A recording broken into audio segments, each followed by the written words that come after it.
Now, Autolite and its 60,000 dealers and service stations present Suspense.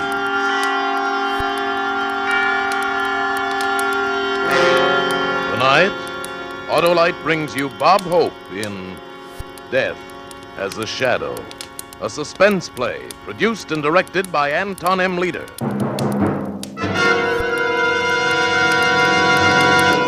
Friends, those April showers that bring May flowers have nothing on an Autolite Stay Full battery. Why, the extra water in an Autolite Stay Full battery makes those April showers look like a drought in the Gobi Desert. Why, an Autolite Stay Full battery needs water only 3 times a year in normal car use. Yes, sir, an Autolite Stay Full battery needs water only 3 times a year in normal car use. And in addition, an Autolite Stay Full battery has extra plates for extra power, protected by fiberglass insulation for stronger life and longer life. Why, in recent tests conducted according to the Society of Automotive Engineers life cycle standards, Autolite Stay Full batteries gave 70% longer average life than batteries without all these features. So remember, you're right with Autolite. And now, Autolite presents Bob Hope in a tale well calculated to keep you in suspense.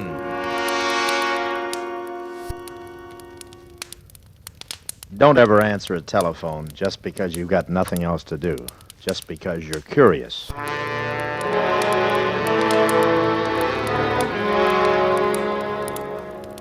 I was sitting in my big red leather swivel chair, my feet on the largest mahogany desk money could buy, a bottle of the best scotch balanced between my special custom-built shoes. Everything the best. That's the way I like to operate. The gold lettering across my office window spelling out Harvey Warren, counselor at law. I liked it that way. It had dignity. Yeah, I had everything. I had a house that rambled for 14 rooms. I built that house for Lily. Lily. She was beautiful. From the top of her auburn hair to the tip of her pretty little toes. Yeah, I had it all. I had everything. Till the day my Lily was murdered. That's why I couldn't stand being home anymore. I could smell her cologne in every room, the touch of it on every chair. That's why I was at the office that night, with nobody but the bottle to keep me company. And that was the call I should have never answered. But at night, 8 stories up in an empty office building, that ringing sounded urgent. Like it was the most important thing in my lonely little world. Hello? Warren, Who's this? Oh, you know who this is. yes, Bolster. No name, stupid. What are you doing at your office this time of night? What do you want? Have you got it? Well, sure, I've got it. It's all ready for mailing. I'll drop it off when I leave. Don't bother. I'm going to pick it up tonight. But I told you I'd mail it. I changed my mind. I'm coming over. I'll be there at 10 o'clock. Oh, I can't make it tonight. I'm leaving. I'm just going out. You'll make it all right. Yeah, but why all of a sudden? Tonight, Warren, 10 o'clock. And, Warren, don't try anything. What are you talking about? Why should I try anything? What could I try? You could be cute enough to figure out something. You're that kind of a guy. So, don't try anything. Something must have gone wrong. All I was supposed to do was mail him his money. What got into him? Why would he want to come to my office now, at night, when the building was empty? Couldn't be just the money. He was coming for something else. Something else. But what?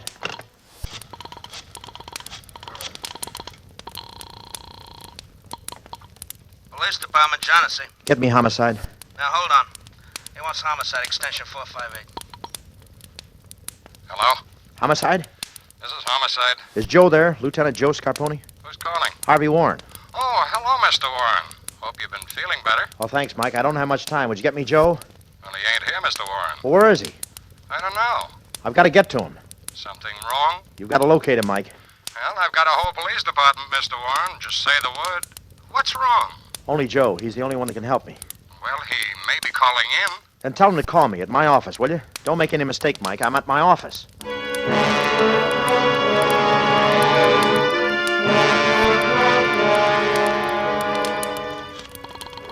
I couldn't get it out of my mind. What had made Bolster switch like that? What had gone wrong? Must have figured it out and was coming over for just one thing. To kill me. Lion Apartments. Lieutenant Joe Scarponi, please. One moment.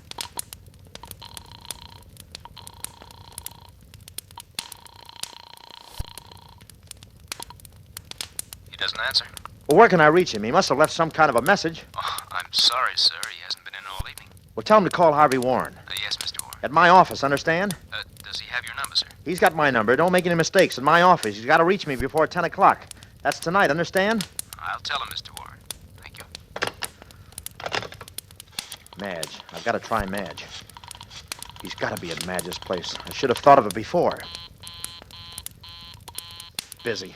That must be Joe. He's got to be there. That's Joe trying to get me. I've got to wait. Have to give him a chance to get through. Why doesn't it ring? Why doesn't he call? Can't wait. 6, 9, 4.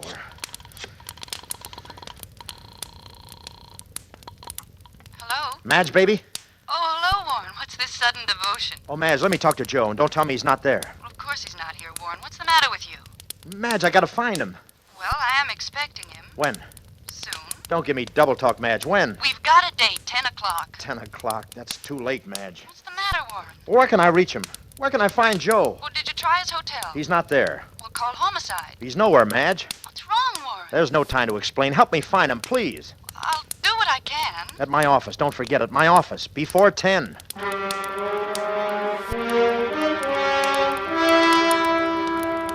I kept on calling. Everywhere. Every bar he'd ever had a drink. His favorite restaurants. Even the Turkish bath where he played handball and got his rub down. Joe was nowhere. I looked at my watch. It said 9:31. The clock on the wall showed 9:35. Now I wasn't even sure of the time. I couldn't afford to be wrong about the time. At the tone, the time will be 9:35 and 10 seconds. The clock on the wall was right. There wasn't much time. Even if I get a hold of Joe, it'd be too late. My mind was starting to play tricks, starting to tie my insides up in 100 little knots. Suppose Bolster got here early. Suppose he got here before 10 and no Joe. I got up in a panic.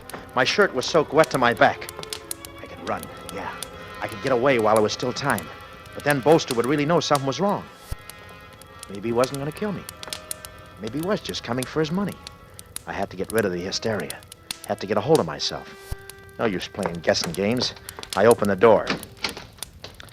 I was going to leave. I wasn't going to be a sitting duck for a guy like Bolster. At that time of night, just one elevator was in use. It was directly opposite my office door. The indicator over the door flashed numbers when the car was running. I went to press the button to signal for the nightman. Before I could press it, the car started up. Somebody was coming up. I wanted to run. I didn't know where. I was on the top floor. My eyes went to the ceiling. Down the end of the hallway, there was a spiral ladder that led into a trap up through the ceiling. It must have been the opening of the roof. I started to run for it. I stopped. Silly. When all the time there was a stairway going down. I ran for the exit sign and ducked into the stairway. Down one flight and I smacked right into it. A steel gate spread like an accordion across the bottom landing. The gate they always fastened in place at 9 o'clock. Trapped.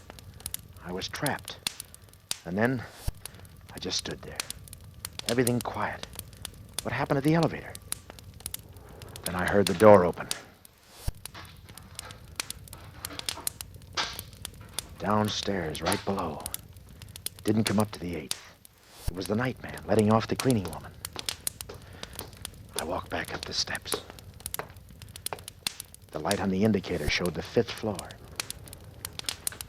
Then the indicator started flashing again. It was going down. Now was my time to signal the nightman while he was still in the car. Before I had a chance, the telephone began to ring. It was coming from my office. Keep ringing, Joe. I'm coming. Just don't stop ringing. Hello. Hello, Joe. Oh, ain't this Gladstone 2707? That's right. Are you calling Well, for... give me Sammy. Who? I want to talk to Sammy. Oh, right number, girlie. Wrong party. I looked at the clock. It was no use. Too late. Even if he did call, I started to go. I saw the bottle on the table. I had to take another drink. I felt a little better. Now I had to get out. Hello? Hello. It's me again. Look, girlie, there's no Sammy at this number. I know, but you sounded forget it, will you? Don't tie up my phone, understand? Sure, I know. You waiting for a call, too? Get off my number. I don't want this phone tied up. Sure, I understand, but just in case, why don't you take my... I started to go and wasn't going to stop. Not for anything. Then I realized it might be too late. Suppose he was on his way up. Suppose he was watching the entrance. Why did that girl call back? What did she want? Then I knew it was a trick. A typical hoodlum trick. Bolster was using that girl to check up on me. Playing at cat and mouse. His way of holding me to the phone.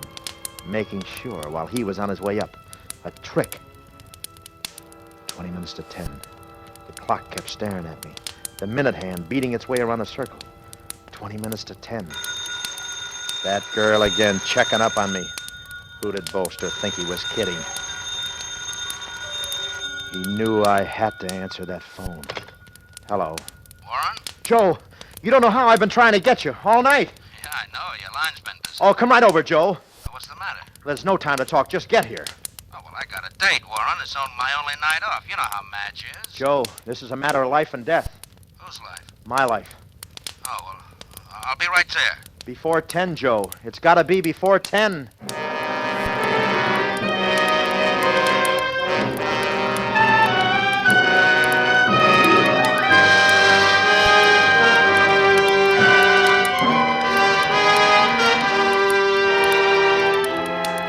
For Suspense, Autolite is bringing you Bob Hope in radio's outstanding theater of thrills, Suspense.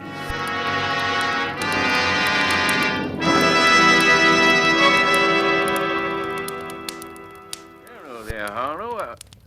Say, what happened to your face?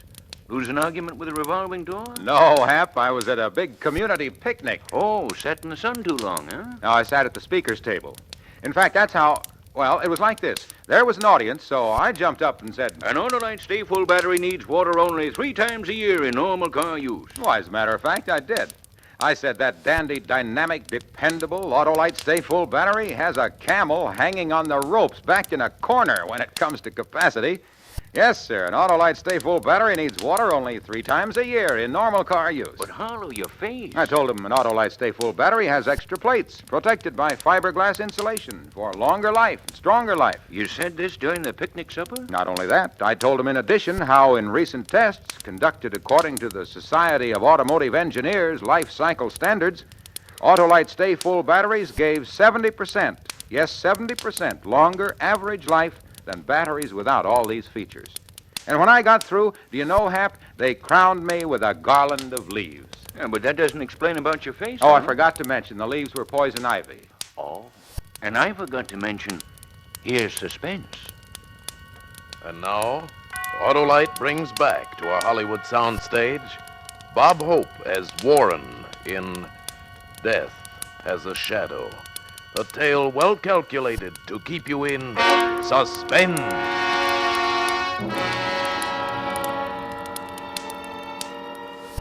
My eyes were drawn to the clock again.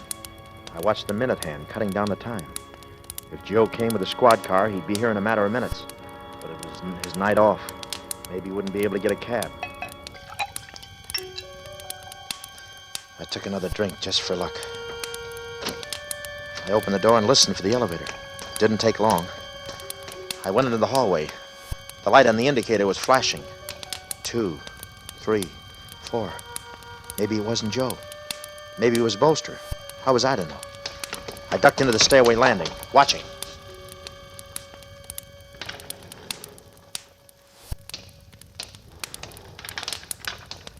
Joe! What? Warren, are you nuts? Oh, I've never been so glad to see you, to see anybody. You know better than that, coming up from behind a guy. Say, you look terrible. What's wrong? Well? Don't close the door, Joe. Why? When he comes, we can hear the elevator. Okay. Now, what's it all about? He's due here at 10 o'clock. He's a killer. Who is a killer? I have to start from the beginning. You don't have much time. But you won't understand unless I explain. Okay, but don't start dramatizing. It's 9:45. Well, we have to start with the day Lily was murdered. Remember I called you? And when you came, you found me sitting in the bedroom looking at her? Her head hanging almost to the floor, the rest of her doubled up on the bed. Her auburn hair gently suspended like someone spun fine silk around where the bullet went through that lovely head. She was so beautiful. I was sitting there looking at her, and the sounds tumbling around my head. The photographers, the newspapermen, flashbulbs, all like a bad dream.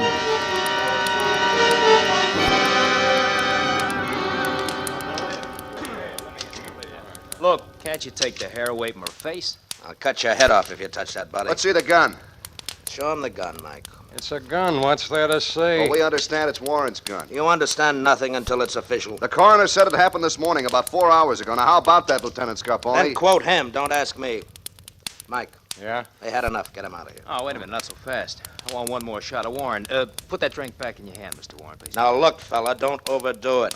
This is no private affair, Lieutenant Scarponi. Why don't you lay off? Well, put the drink back in his hand. Take it the way he is and get out. We'd like to do it the way it happened. He had a drink in his hand. It wouldn't look so good, Lieutenant, if the paper said you were covering up for a lifelong friend. Mike, get him out of here. Now, wait a minute, wait a minute.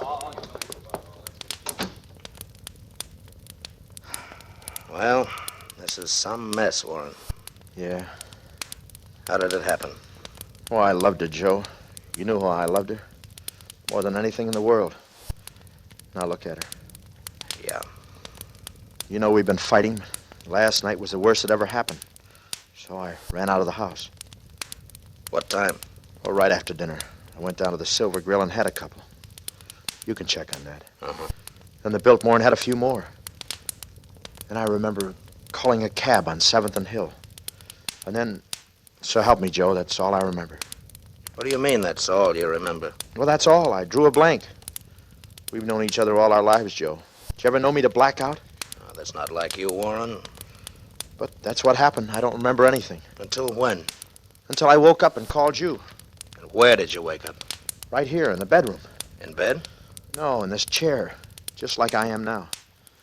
I saw Lily. Just like she is now. Blood on the floor.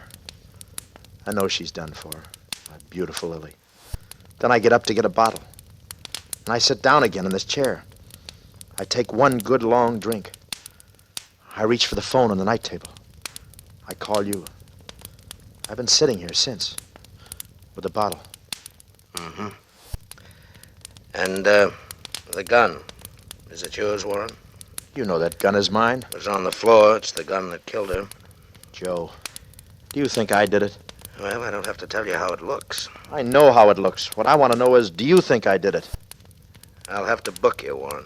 Oh, I couldn't have killed her, Joe. You know I couldn't. I loved her too much. I couldn't have killed her, Joe. Before we get to trial, Warren, for your own good, you'd better start remembering.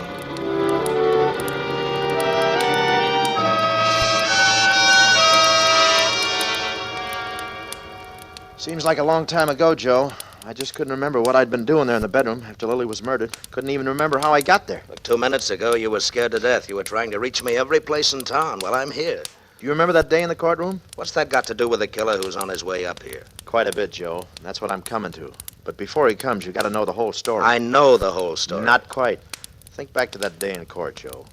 You remember how bad it looked for me? All the newspapers were sure I was done for because I couldn't remember where I was when she was killed, and I knew I was somewhere else when it happened. But all the evidence piled against me. Everybody's sure I was a dead duck.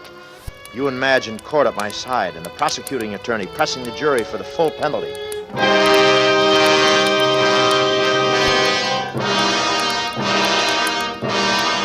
And the only defense offered by the accused is that he doesn't remember. He pleads not guilty, claiming temporary insanity. Forgetfulness as so conveniently happening to the accused cannot be construed as insanity. The state must therefore ask that the full penalty according to the law... Madge. Here, get me some water. Hey, pass out. The poor man, he just couldn't take it there. This court will keep order. Order! You all right now, Warren? You feel better? Joe, I didn't do it. Yeah, sure. Joe, I remember now. I remember. I didn't do it. I was out of town when it happened. I was out of town.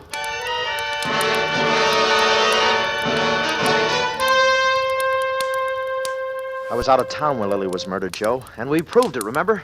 And I was acquitted.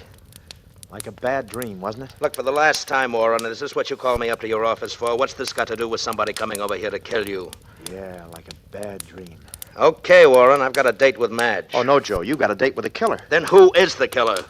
I'll never forget that day they acquitted me. I walked out of court a free man. I know you weren't guilty. Your alibi proved you weren't guilty. I know all that. Yes, Joe, but you don't know. I was guilty. What did you say? I was guilty. Oh, you're losing your mind, Warren. You're nuts. If I'm nuts, what does that make you? Makes sense, Warren. Lily thought I was nuts, too. Smart little woman. Thinking she could make a sucker out of me. She was going to leave me. Take half of all I had. That's what she thought. How did you kill Lily that morning when you were in Glendale? I know you were in Glendale because your alibi proved it. It was Lily who gave me the idea how to do it. You know how beautiful she was? Every Thursday, the maid's day off, she stayed in bed, slept the clock around, taking care of her looks. I began figuring. Lily all day alone. Lily in bed. All I had to do was hire somebody to kill her while I was out of town. Then the guy coming up here... That's right, is the killer. A 3-time loser and very tough. I gave him my gun to do it with, and that's all there was to it. He's the man you want, Joe. He's on his way up here to kill me. Instead of doing that, you'll arrest him and clear your books on the Lily case. So, this is why it was so important for me to get here, huh? Well, you have to admit it was neat, getting myself pinched, faking the blackout, stacking the evidence against myself, and forcing you to bring me to trial. I never had a blackout in my life, but it got me off. Great law, that double jeopardy. Puts you on the spot, though, doesn't it, Joe? You know I'm guilty, but there's nothing you can do about it. The law says I can't be tried twice for the same crime. You see, Joe, I happen to be one of those lawyers who knows his law. Yeah. You've always been at the head of the class. Never worked too hard to get there. Just by looking over the next guy's shoulder and using him was the smart way, huh? Yeah, Kitty, very neat. I knew you'd be a good sport about it. Maybe I'm just another dumb cop to you. Well, I don't like anybody making a sucker out of me. Especially a guy who's supposed to be my good friend. Where you going?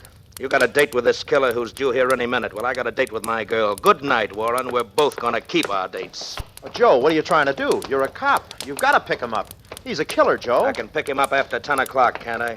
Oh, you can't leave me, Joe. You can't leave me here alone. I don't like your company.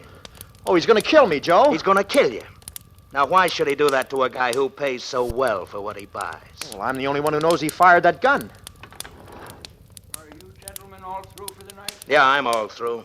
He's gonna stay. I'm going down. Well, step in. Stay where you are, Warren. You can't leave me. Let go of my arm. Joe! Close the door, mister. I said close the door. Joe, he's going to kill me. Joe. Hello, Warren. What? Bolster. It was Bolster standing there and leering at me. Joe, he's here!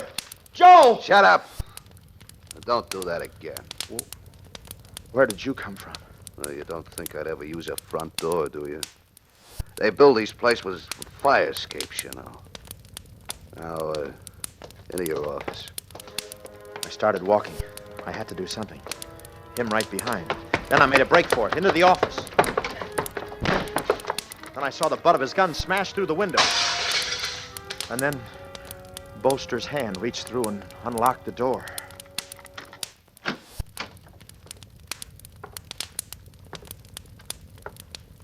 Oh, you're pretty cute. Bolster, you're not going to do anything. You want your money. Don't you want your money? Oh, yeah. The money comes first. Well, it's in one of these drawers. You know, you told me to do it with your gun.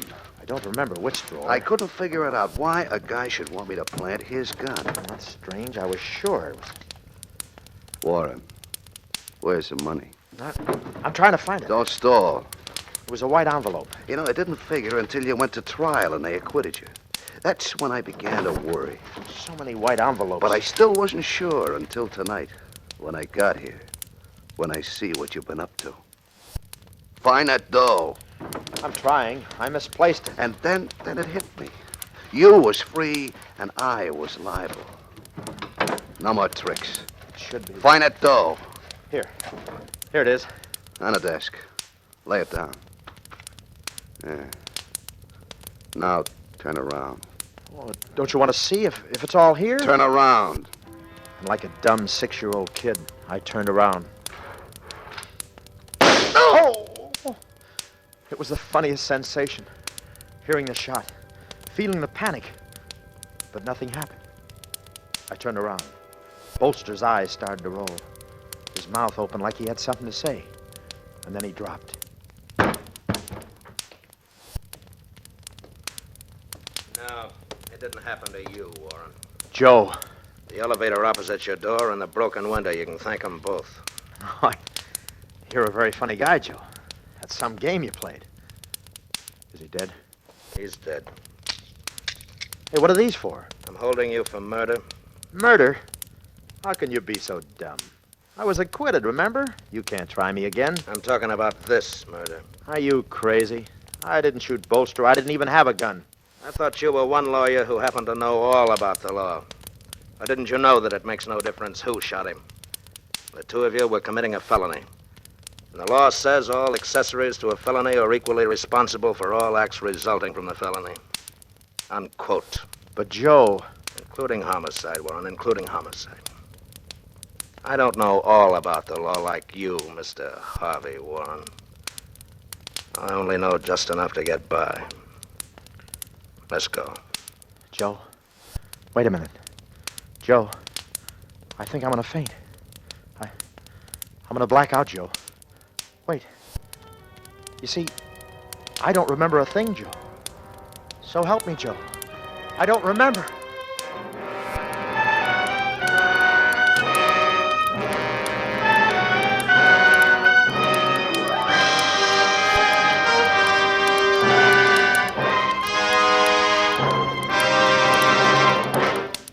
Thank you, Bob Hope, for a splendid performance. And thanks for the memory. Suspensefully you sat while I have been at bat. And now it's time to talk about our product, and that's that. Skinny Wilcox, you sing too. Well, I Swan. I know you do, Bob, every Tuesday night for Swan Soap. On Thursdays, I Autolite. I've run into a comic. Wilcox, you know, I was in Toledo recently and was given an Autolite Stay Full battery. Now I see why you've got a right to sing. Bob, I'm always singing the praises of Autolite Stay Full batteries, and for that matter, any of the more than 400 products for cars, trucks, airplanes, and boats that are made in 28 Autolite plants from coast to coast. Yes, sir, and Autolite also makes complete electrical systems for many makes of America's finest cars. Batteries, spark plugs, generators, starting motors, coils, distributors. All engineered to fit together perfectly, work together perfectly, because they're a perfect team. So, folks, don't accept electrical parts that are supposed to be as good. Ask for and insist on Autolite, original factory parts, at your neighborhood service station, car dealer, garage, or repair shop.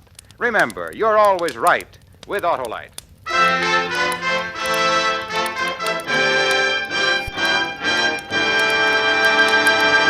Now here again is Bob Hope. My thanks to Tony Leader for letting me be a villain for a change. And now, as a graduate of Suspense, I'll be more interested than ever to hear radio's outstanding Theater of Thrills next week, when that lovely Academy Award winner, Claire Trevor, returns to play in a story called The Light Switch, another gripping study in suspense.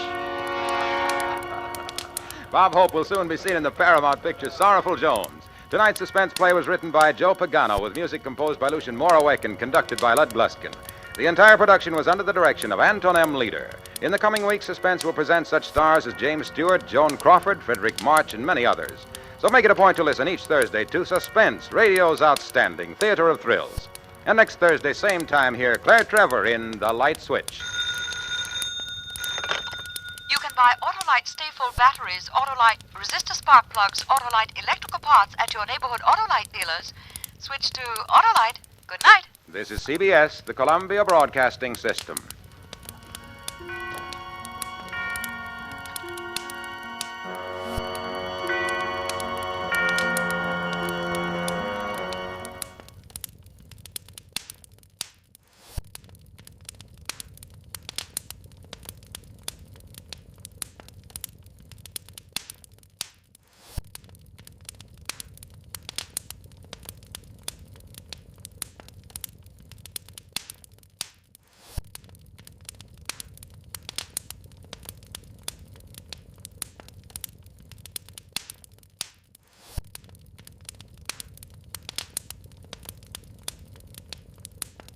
Autolite and its 96,000 dealers present Suspense.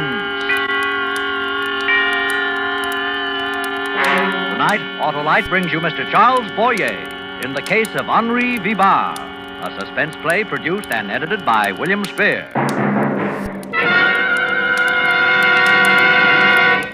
Oh, Mr. Wilcox, Filbert's taking me to the junior prom tonight. Isn't that exciting? Why, Dora, my tempestuous teenage neighbor, it's almost as exciting as that exemplary exponent of extra starting dependability, the Autolite Stay Full battery. The battery that needs water only 3 times a year in normal car use. Gee whiz, Mr. Wilcox, I want to talk about the dance. Well, so do I, Dora. The dance of delight you devotees of driving will do when you find out how much more you get with an Autolite Stay Full battery. You see, tests show this famous battery gives 70% longer average life than batteries without Stay Full features. And those tests were based on SAE life cycle standards. Filbert's kept every dance in reserve. Reserve? That reminds me, Dora. The Autolite Stay Full battery has 3 times as much liquid reserve as batteries without the Stay Full features. That's why it needs water only 3 times a year in normal car use. Mr. Wilcox, you ought to see. So, friends, see your neighborhood Autolite battery dealer tomorrow. Remember, you're always right with Autolite. And now, with the case of Henri Vibar and the performance of Charles Boyer, Autolite hopes once again to keep you in suspense.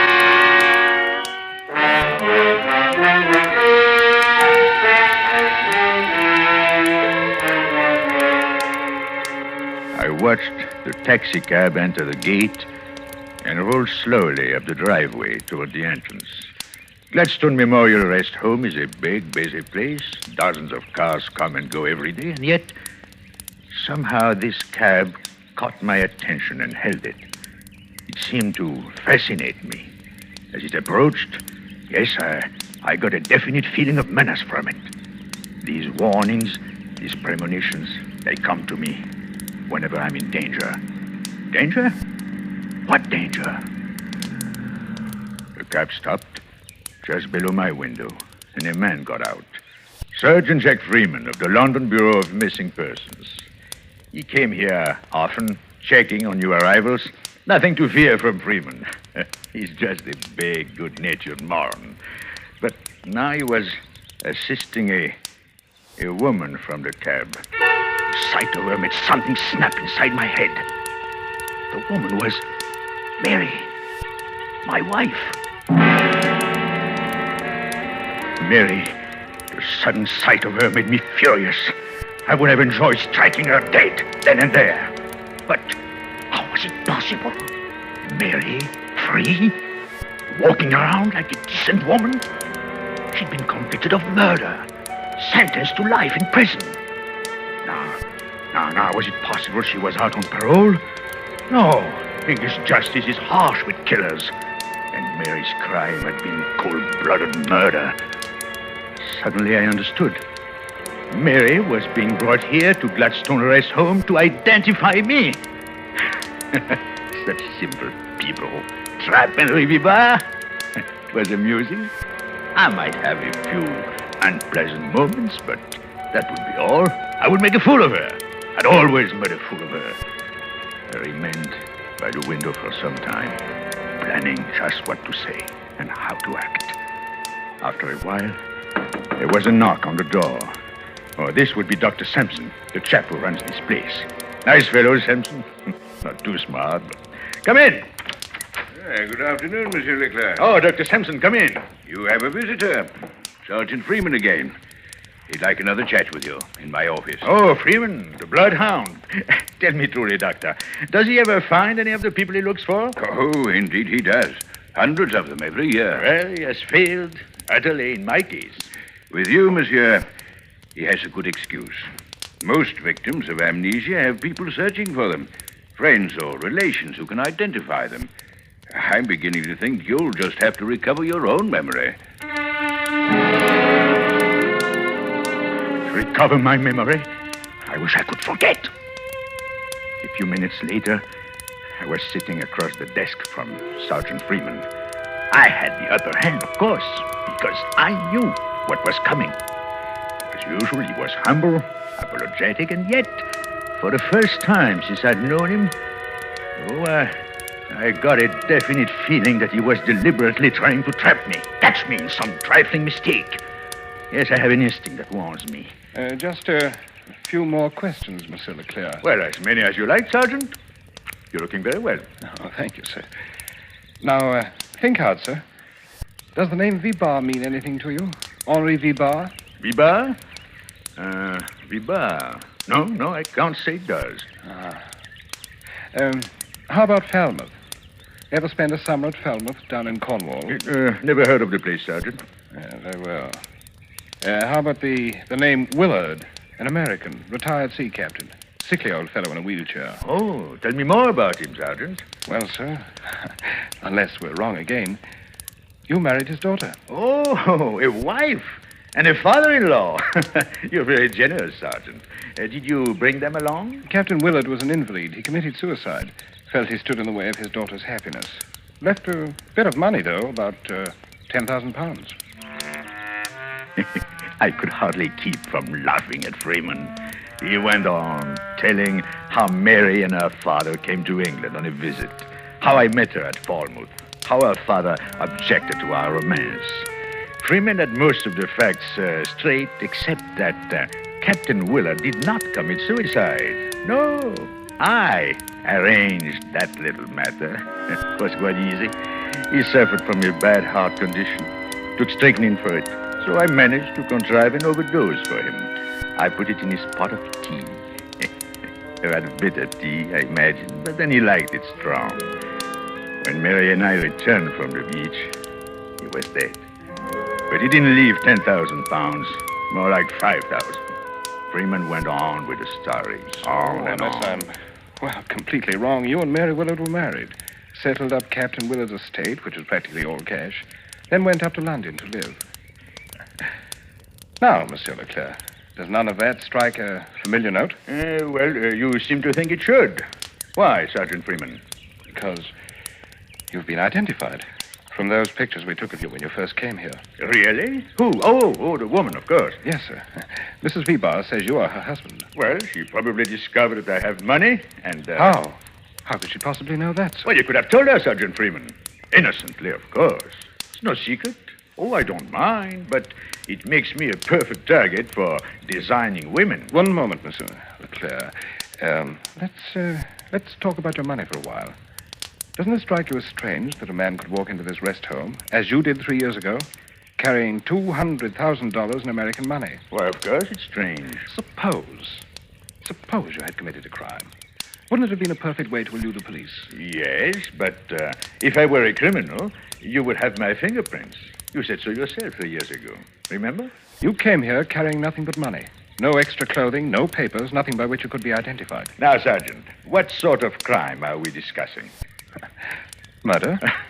It would have to be murder. You detectives. And who did I kill? Well, to be honest about it, we don't know. Oh, just anyone. To be this woman's husband, I must have murdered somebody. Well, that makes her very attractive, I'm sure. Tell me, did she help me with the job?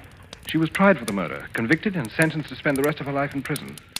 Would you care to hear about it? Well, not particularly, but it's part of your job, and we've rather taken over Dr. Sampson's office. That's quite all right. I find this very interesting.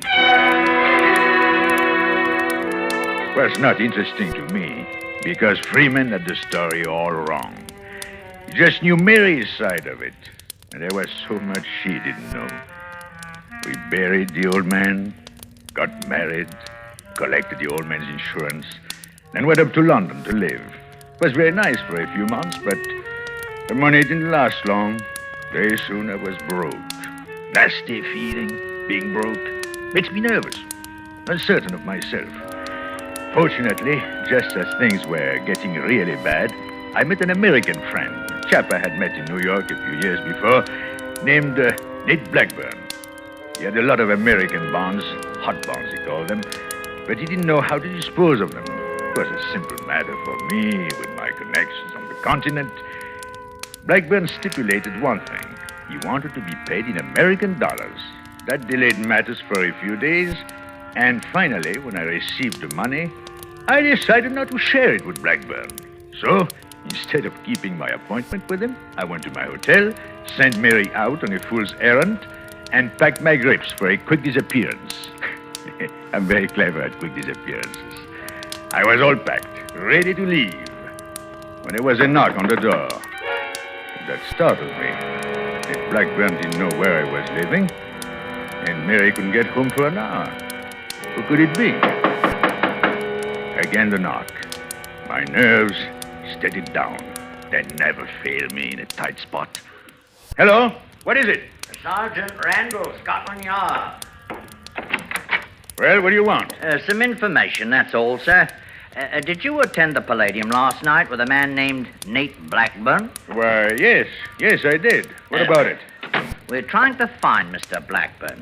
Do you have his address? Now, look here. I'm trying to catch a train. I know very little about Nate Blackburn, except that he is a thoroughly respectable businessman. You've been misled, Mr. V-Bar. Nate Blackburn's a bad one.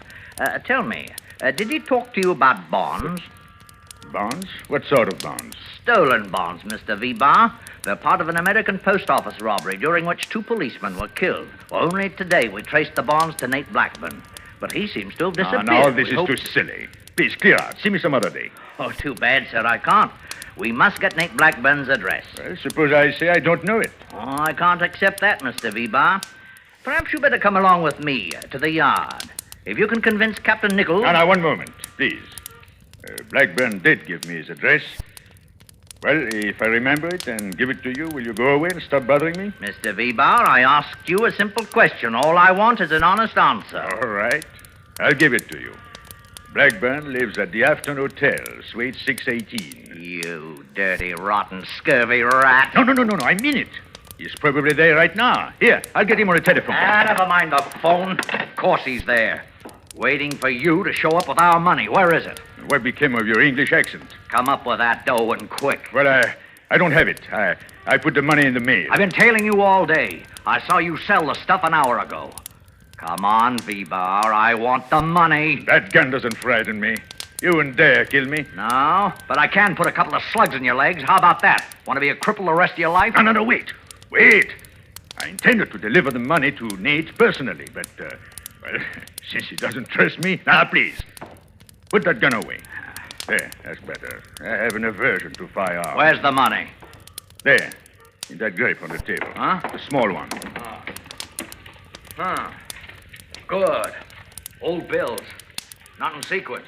Can't see any marks. Drop that money. Huh? Hey, what's that thing? A gun? Put that money on the table. Let's see that gadget. Stand still. Don't move. Don't tell me it shoots real bullets. Stop. Stay where you are. Stay away from me. Give me that thing. Stop, I said. I'll shoot. Come on, hand it over. No. You jerk. You silly... He fell dead right at my feet.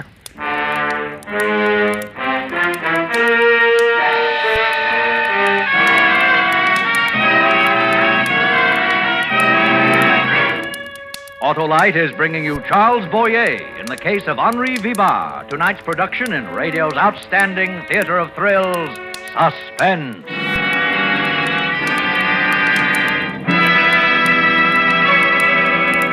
Hey, Dora, what's the matter? You look blue. Filbert just called. His car wouldn't start because the battery's dry, and now we can't go to the dance. Dry your eyes, my pretty neighbor. I'll lend Filbert my car. Oh, gee, thanks, Mr. Wilcox. You're wonderful. Oh, not half as wonderful as the Autolite Stay Full battery, the battery that needs water only 3 times a year in normal car use. If Filbert knew that, he wouldn't be stuck. Oh, now, don't be hard on poor Filbert. He just hasn't heard that the Autolite Stay Full battery has a fiberglass retaining mat protecting every positive plate to keep the power-producing material in place for longer battery life. Why, in recent tests, based on SAE life cycle standards, Autolite Stay Full batteries gave 70% longer average life than batteries without Stay Full features. I can hardly wait to get started. Well, you don't have to wait to get started with an Autolite Stay Full battery. It's a demon for starting stamina and needs water only 3 times a year in normal car use. I'll tell Filbert to remember. You're always right with Autolite. And now, Autolite brings back to our Hollywood soundstage our star, Charles Boyer, in the case of Henri Vibar, a tale well calculated to keep you in suspense. It's a terrible thing to kill a man like that, to see him go limp and pitch forward on his face. Just the memory of it made me sick.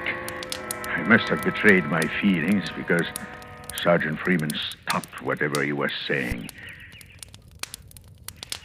Anything wrong, sir? Eh? Oh, pardon me, Sergeant Freeman.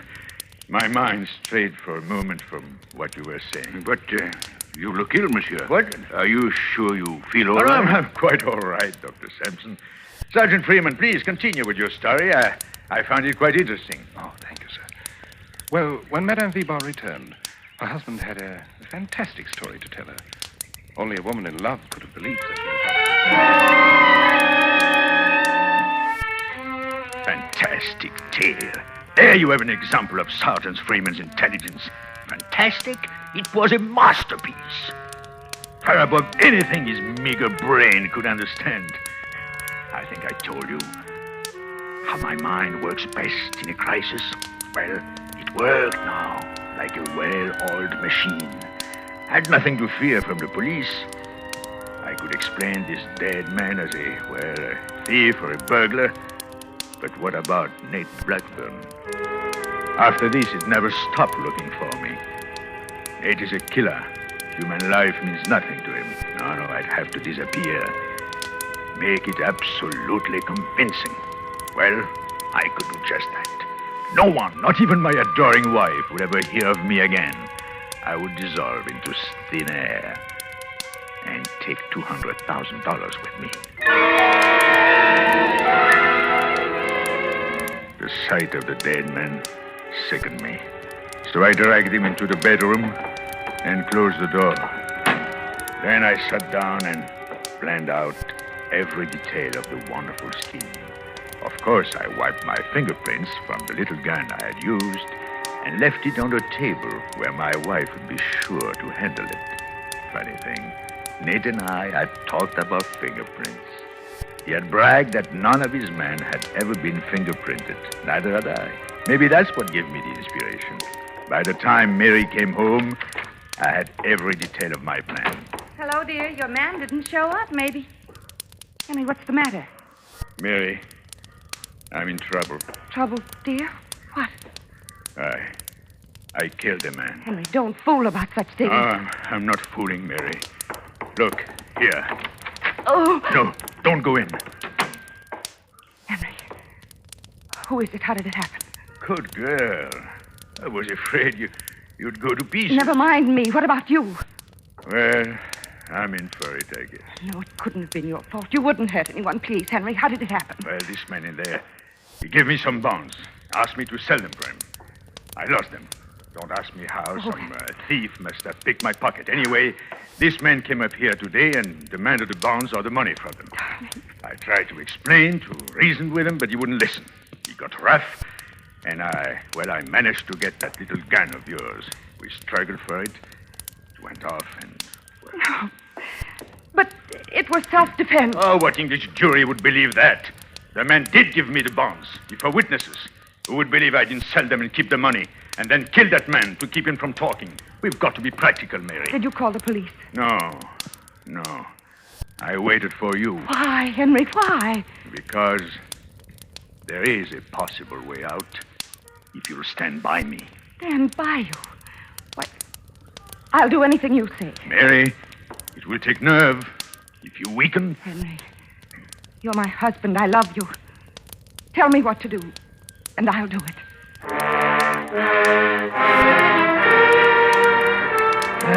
If all life's problems were as simple as women. I told her my plan. The dead man looked like me in a general way. My size, black hair, eyeglasses. And after he dropped 20 floors to the street, he wouldn't have any features. Mary would simply hurry downstairs, perhaps a bit hysterical, which shouldn't be difficult in the circumstances, identify my broken body, and allow herself to be consoled. Could be suicide or an accident, whichever suited her. Only she forgot. She forgot about the bullet in the man's body. Yes, the bullet that would convict her of killing her own husband. My plan was a great inspiration, but it had one terrifying angle. To make identification complete, I had to change clothes with a dead man. That was a fearful ordeal, a nightmare, but it had to be done. It was almost too much for me, but I think I told you. I'm equal to anything if I put my mind to it. But I'll take to my grave the horrible memory of dragging that body to the bedroom window and pushing it through.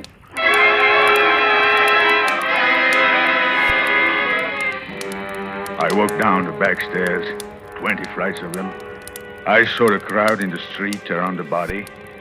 I took a bus, the first one I saw. I changed to another and another, destroying everything that might identify me, but keeping the little bag filled with money. It's quite a coincidence, Monsieur Leclerc. What? What? I didn't get that. I say it's quite a coincidence that you came to this rest home the day following the murder of Henri Vibard. Well, very well. Make the most of it. Dr. Sampson, do you consider that coincident? I had to come here sometime. Yes, Sergeant Freeman. Since he's here, he had to come sometime. Well, apparently you've brought this woman with you. Bring her in. Let's get through with this farce. Thank you. Perhaps that will be best. Madame Vibard, will you come in, please?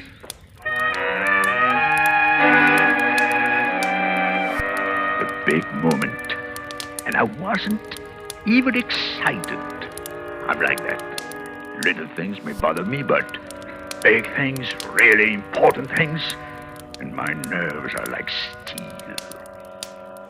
Mary walked into the room. I looked at her without a flicker of an eye. She was a changed girl now, so different from the girl I married. Prison does that, I suppose. She was looking at me. Our eyes met and held.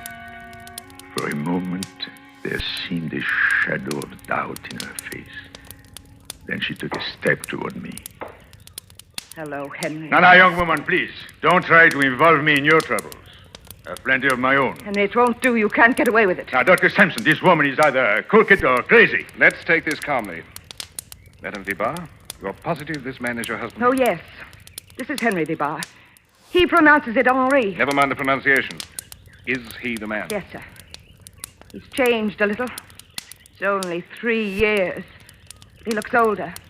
His hair has turned gray, and he isn't wearing his glasses, but he's the same man. Glasses? One moment, please. I never wore glasses in my life. My vision is perfect. Monsieur Leclerc, that is your name. Suppose you try to read this newspaper without glasses. Oh, no. Look, I'm in no mood to give demonstrations just to please There, you see, he doesn't dare. Make him try. Can't read a word, I tell you, not a word. Monsieur Leclerc, it might be expedient. It would certainly settle the issue once and for all. Oh, very well, Doctor. Since you suggest it. Give me the paper. I pretended to be nervous, just to give them a thrill. Then I opened the paper to the want ads and read them off glibly. The small print. Glasses? I've got eyes like a hawk. Mary didn't know that because the summer I met her, I was avoiding the police, and part of my disguise included glasses and touching up my prematurely gray hair. I never told Mary. I didn't know how far I could trust her. When I finished reading the paper, Mary just stared at me, unable to believe the evidence of her own eyes. Silence for a moment, then... I'm sorry, sir. Well, perhaps this young woman can think up some other difficult trick she'd like me to perform. Trick, it was a trick. He can't read. Madame Vibard, we've had quite enough. No, this is my husband. He's fooled you. That's all that paper. It's a trick. Of course, a trick. I did it with mirrors. Young woman, you're not clever. You've got plenty of nerve, all right, but you're not clever. No. Why didn't you say I have a mole on my right shoulder, a small scar on my hip, and very flat feet? Almost anyone could have told you these things. I use a swimming pool every day. Sergeant Freeman, I can't applaud your part in this. For 3 years, I've done my best to help you. Because I thought you were trying to help me regain my memory and take my rightful place in society. But I must tell you, sir, I no longer feel that way. Not after you try to connect me with this jailbird. Jailbird. That's right, Henry. I'm a jailbird, and I deserve to be. I helped you, and that was wrong. But don't think you're safe. I'll rot and die in prison, but you won't know about it. You'll be dead. For heaven's sake, take this woman away. Yes, Sergeant. Come along, Madame Vibar. No! Let me tell him something. Have you forgotten Nate Blackburn, Henry? Well, he hasn't forgotten you. Blackburn? Nate Blackburn came to me in prison, and I told him the whole thing. By tomorrow, he'll know right where to find you. He knows. Now. There, in the doorway, stood Nate Blackburn, a gun in his hand. He was smiling. Dr. Sampson and Freeman started forward, but he waved them back with a gun. No one spoke as he walked across the room and stopped in front of me. Hello, Frenchy. Well, there's some mistake. Yeah, but you made it, Frenchy. I had a hunch you'd get together with your wife, sooner or later. I spent a lot of time and money keeping an eye on her. Look here, my man, put away that gun. That sort of thing doesn't go in this country. You're right, Copper, I know. Only this is a special occasion. You won't get a mile away. I know that, too. No, Blackburn, I'll give you the money. What money? Will that bring back Jack Randall? Will it put this girl back in circulation? Listen to me. I can explain if you let me. It wasn't like you think at all. Nate, we used to be pals. Remember? New York, San Francisco, Paris. We had lots of fun. I bailed you out in Rio. I'll make good, Nate. I swear I will. Only... No, don't. I can square it. So, I lasted, after all. You didn't think I could, did you, Doctor? You don't know me? Anytime I really try, I can... Dr. Sampson, can you sign this confession? I doubt it, Sergeant. He's too badly off. Yes, I can...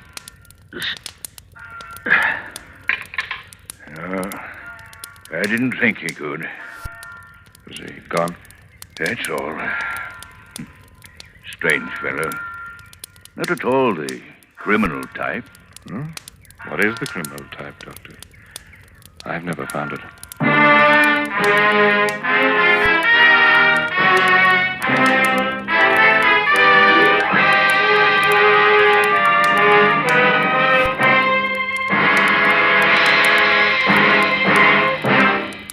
Suspense, presented by Autolite. Tonight's star, Mr. Charles Boyer.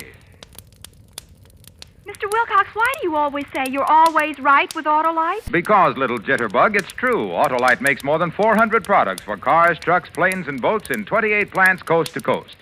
These include complete electrical systems used as original equipment on many makes of America's finest cars. Generators, coils, distributors, voltage regulators, wire and cables, starting motors, electric windshield wipers. All engineered to fit together perfectly, work together perfectly, because they're a perfect team. Don't accept electrical parts supposed to be as good. Ask for and insist on Autolite, original factory parts, at your neighborhood service station, car dealer, garage, or repair shop. Remember, you're always right with Autolite.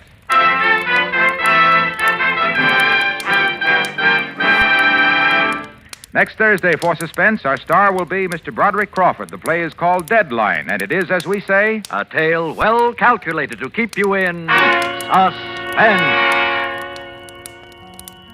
Tonight's Suspense play was produced and edited by William Spear and directed by Norman MacDonald. Music for Suspense is composed by Lucien Morawek and conducted by Lud Gluskin. The Case of Henri Vibar is an original play written for radio by Bradbury Foote. Charles Boyer may soon be seen in the Douglas Sirk production of The First Legion. You can buy Autolite Stay-Full batteries, Autolite standard or resistor spark plugs, Autolite electrical parts at your neighborhood Autolite dealers. Switch to Autolite. Good night. This is CBS, the Columbia Broadcasting System.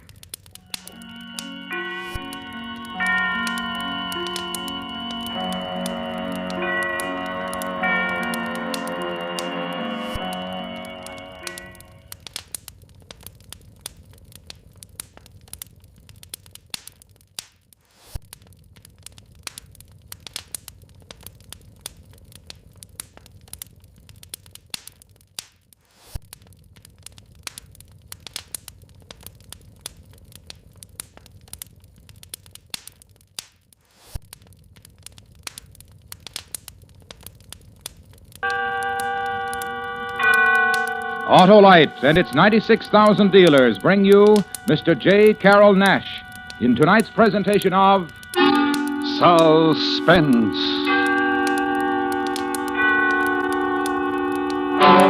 Tonight, Autolite presents a story about buried treasure, a real buried treasure, and a curse, a tale we call The Treasure Chest of Don Jose, starring Mr. J. Carroll Nash.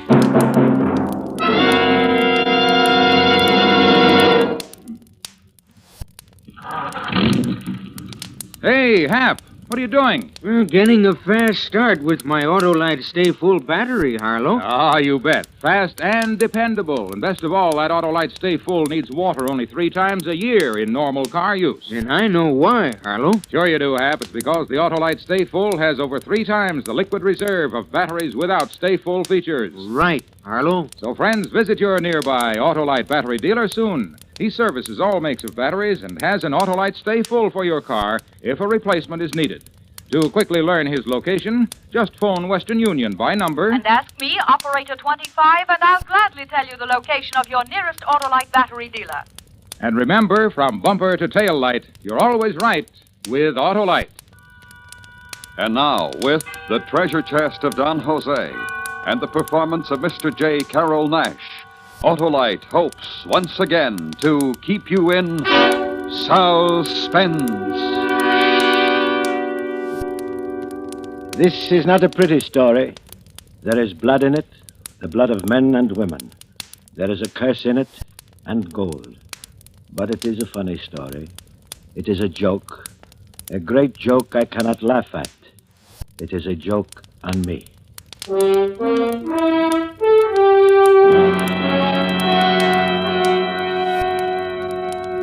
In matters of this sort, secrecy is of the most importance. In matters of this sort, no man is your friend. Once, I had a friend.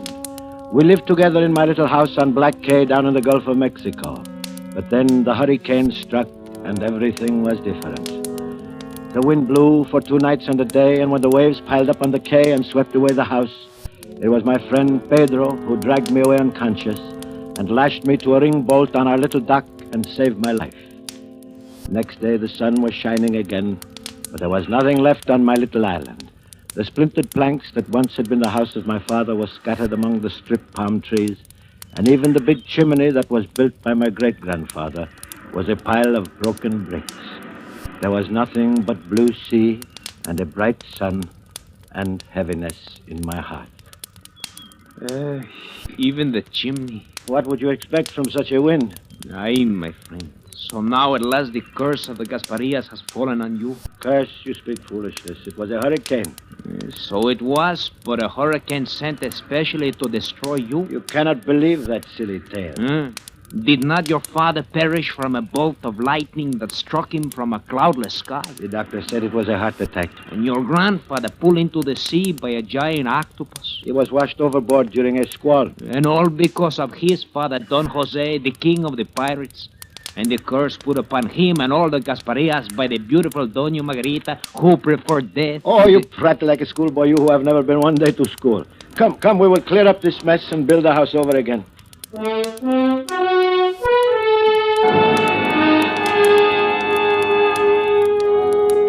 You should know that I endured a certain local notoriety since I bore the same name and was the great-great-grandson of Don Jose Gasparia, one of the last and one of the fiercest of the pirates of the Spanish Main. This was much less interest and concern to me than it was to my friends and acquaintances among the Florida Keys. Neither my father nor his father before him had ever profited by a single doubloon from the legendary treasure of our pirate forebear. As to the curse pronounced on Don Jose by the proud and virtuous Doña Margarita, I gave it as little credence as I did the recurrent tales of Gasparia's buried treasure. But that was before Pedro and I set about clearing up the hurricane's mess. We were stacking brick from the demolished chimney when Pedro made a discovery. Jose, look at this. What is it? Seems to be a box, a little iron box, the size and shape of a brick. Now, let me see it. There was a lock there, but it's rusted away. Hand me that pinch bar.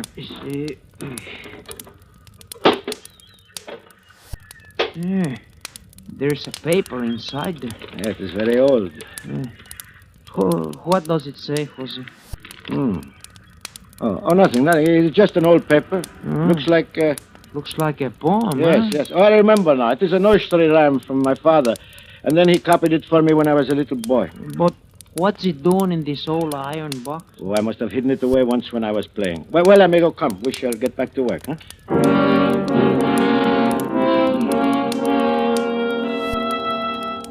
It was a lucky thing Pedro could not read. Nursery rhyme. That rotting piece of parchment said, "On Dog Buddy's Island you could fare worse if there you will Don Jose's curse. For there, 33 yards south-southeast of the Rocky Guards, you'll find a pleasantly fulsome measure of Gasparia's earthly treasure." There could be no question about it. Here was at last a tangible clue to the hidden gold of my ancestor. It was mine if I could find it. And why should I share it with anyone, even Pedro? I was the rightful heir, and I would claim it all. So that night I took our only boat and rowed to the mainland. I spent 2 days in the public library in Key West searching the old charts before I found Dog Buddy Island. It was a tiny sand spit near the tip of Cape Cod. I withdrew all of my money from the bank, bought a suit of city clothes and an airplane ticket north, and the next day I was standing on a cold, windy Massachusetts beach talking to a suspicious real estate agent. No, sir, I ain't heard this called Dog Body Island since I was knee-high to a grasshopper. Where'd you hear it called Dog Body Island? Well, I really don't know. Some friend of mine down south, maybe. Well, it's called Sprague Spit now, ever since old Captain Sprague bought her up. Of course, she always was connected with the mainland at low tide. You can see the sandbar over yonder. Yes, I see her. Now, about the house. Well, there she is, just above that point of rocks. Just a summer cottage. Too dang uncomfortable this time of the year. Well, it looks all right to me. I can find you something a heap sight better in town. Got a nice little house just back of a gas station. Well, I'm looking for solitude. Yeah, you'll find plenty of that out here. Ain't a neighbor more than a mile and a half. That point of rocks, is that the only one on the island? Yeah. Pirates Point, folks call it hereabouts. Fella says the Buccaneers used to put in here for water in the old days. Me, I don't put much stock in them stories myself. You sure you want to rent this place? It is just what I'm looking for. I wish you wouldn't. It said there's a curse on it. I wish you wouldn't.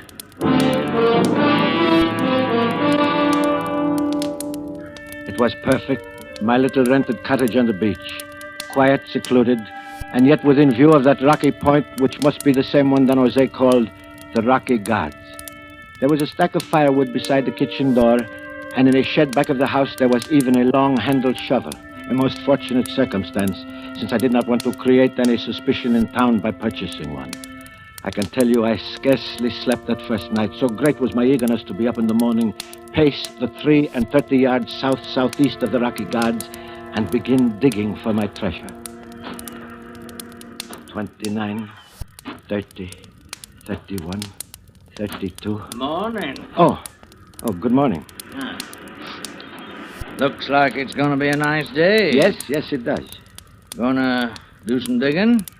I beg your pardon? I see you got a shovel. Looks like you're gonna do some digging. Oh, yes, clams. I'm going to dig for clams. No clams in the surf. Oh, there aren't? No. Find them on the bay side. Oh, then I'll look over there. Don't dig them with a shovel. Gotta use a rake. Oh, is that so? Yeah. It's too late now anyway. Tide's coming in. Another low tide at 5 this afternoon. Oh, I didn't know. I'm a stranger here. Yeah, I know. Heard you'd rented the Davis place. I'm chief of police of Queecasset. Oh? Anything wrong? No. Town limits come all the way out here, though. Gonna stay here long? I don't know. Few weeks. Maybe all winter. You a writing fella? No. Painting fella? No. Just taking a vacation? Yes, you might call it that. Beats me. Well, nice to have this talk with you. Anything you need in the way of police protection, just let me know.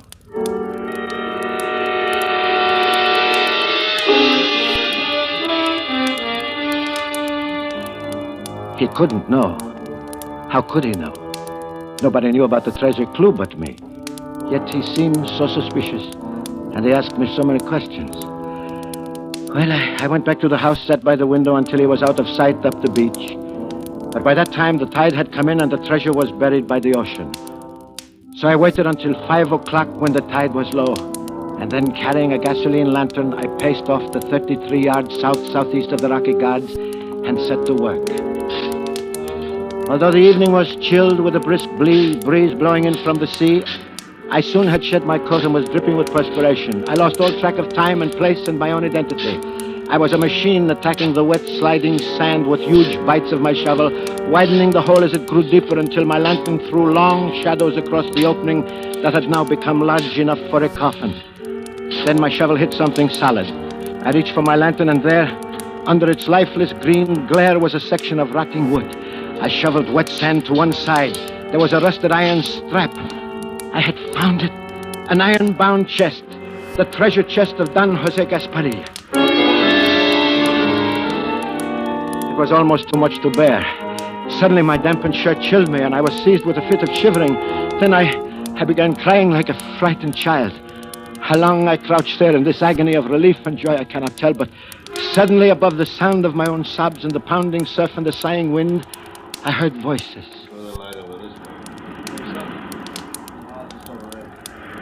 Terror seized me.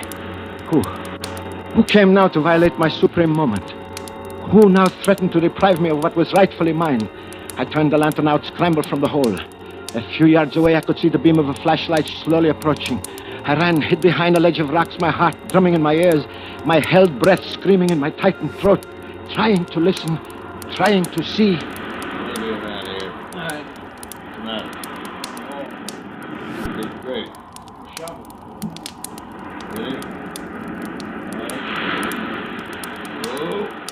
Great. What were they doing? Did they know?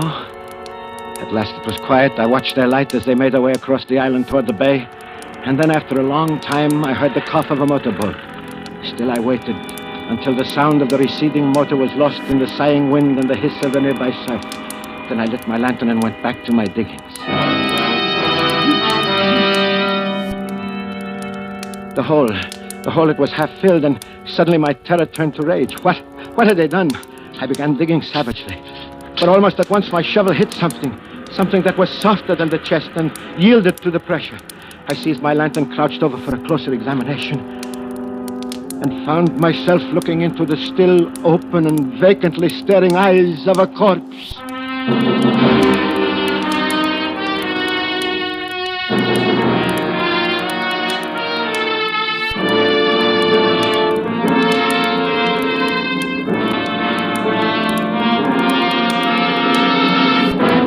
Autolite is bringing you Mr. J. Carroll Nash in The Treasure Chest of Don Jose. Tonight's production in radio's outstanding theater of thrills, Suspense.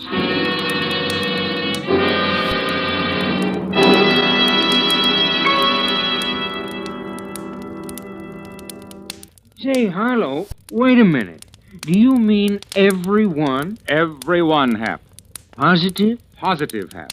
Every positive plate in the Autolite Stay Full battery is protected by fiberglass retaining mats to reduce shedding and flaking and give longer life as proved by tests conducted according to accepted life cycle standards. All that plus, Harlow? Plus the fact that the famous Autolite Stay Full needs water only 3 times a year in normal car use. Yes, the Autolite Stay Full needs water only 3 times a year in normal car use.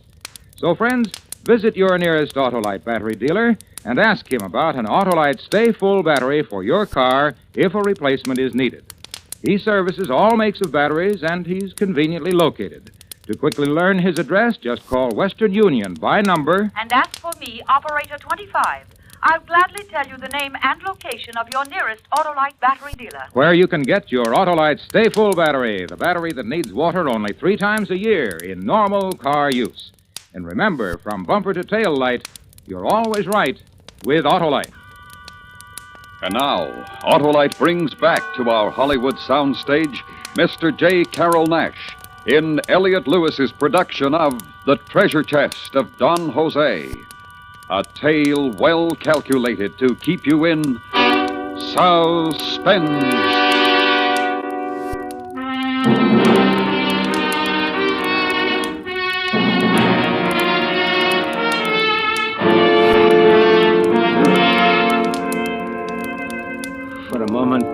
stared into the open eyes of the corpse, I had a strange feeling that he was one of Don Jose Gaspario's men buried with a treasure chest to guard it through eternity. But this was ridiculous. The man was only recently dead, no 100-year-old skeleton. And he was young and well-dressed, yet he stood between me and my treasure. Was this then the curse laid upon Don Jose, come to rest at my feet? With the greatest effort, I covered the grisly guardian of my fortune. By then, it must have been close to midnight. The tide was coming in. I dragged myself back to the house, tormented by 1,000 anxieties.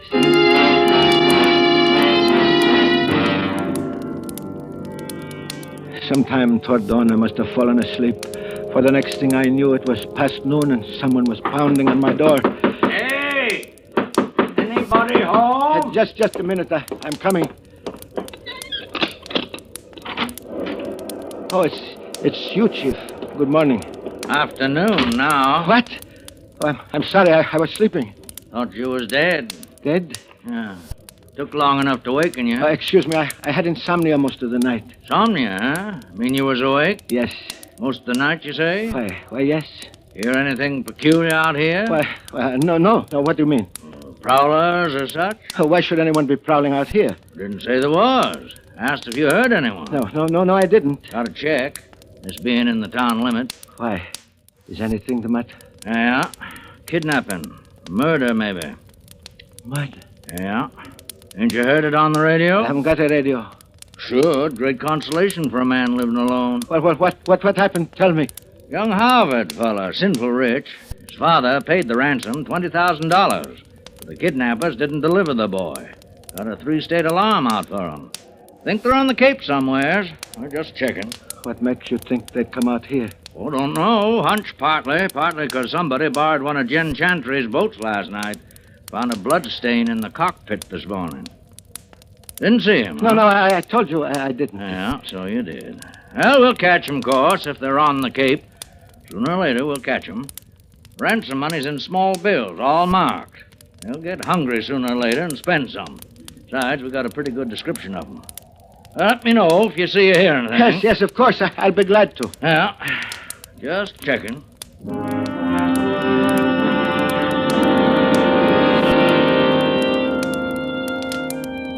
Now there was no time to lose. I had already missed one low tide. I had to get my gold and get it away from this island of suspicion and debt. I waited until 5 o'clock and returned to my diggings. The low, scudding clouds packed the sand with sudden gusts of icy rain. There was little likelihood that I would have unwelcome visitors on such a forbidding evening. I quickly disinterred the body from my treasure hole. Unquestionably, he was the kidnapped victim, a young man dressed in flannel slacks and saddle shoes of a college boy. I dragged him to one side, out of sight behind some rocks where I couldn't see his empty death stare. Then I went back to my digging. By 7 o'clock, I had uncovered the chest and was prepared to lift it out of its grave. The curse? No curse, for here was the treasure, and it was mine. I better give you a hand with that. What? He wants to know, do you need a hand with that? Who are you? What are you doing here? How did you get here?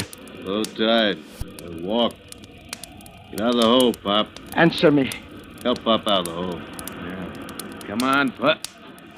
All right, where is it? What? It's gone. He got rid of it. Get him out of there. Okay, Pop, come on. No, let me go, please. Let me go. Where is it, Pop? What'd you do with him? Do? Where's the kid? There. I put him there. Steve? Yeah. He's here. What are you trying to do, Pop? Why'd you move him? What's he trying to do? He was... Was? Was what? Look in the hole. Yeah. No, don't. There's a box in here. That's why you moved him, Pop? To get to the box. Give me a hand with this. Leave it alone. It's mine. Don't touch it. Shut up.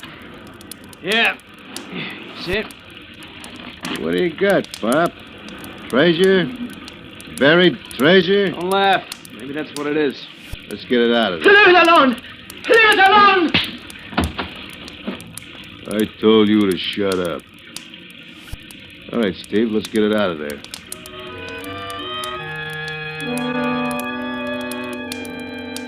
There it was, my treasure.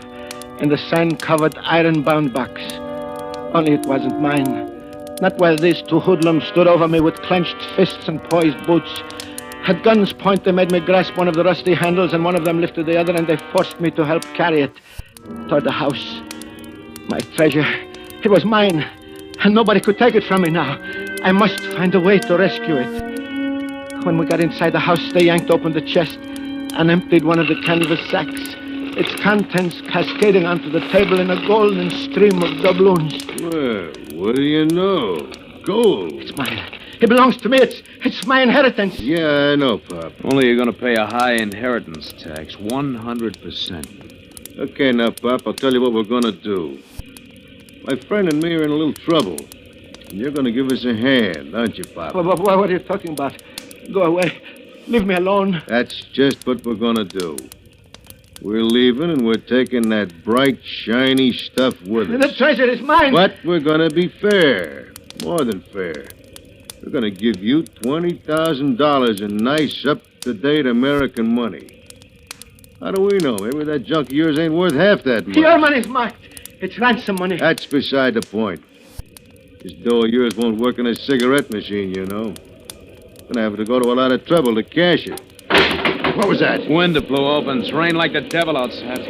Better get started. No, I won't let you. Just take it easy, old man. You got no complaints. You're 20 grand ahead of the game. Look at this, Jeff. Wind blew a piece of driftwood through the window. Come on, we gotta get out of here. All right, let's go. Grab one under that chest. Wait a minute, you forgetting something? What? A sack full on the table. Oh, yeah. Here, Pop. Here's one for you as a souvenir. Come on, Jeff. We gotta get this thing across the sand spit before the tide comes in. Yeah, we're all finished here. So long, Pop. No, my treasure! My treasure! And thanks, Pop. Thanks a million.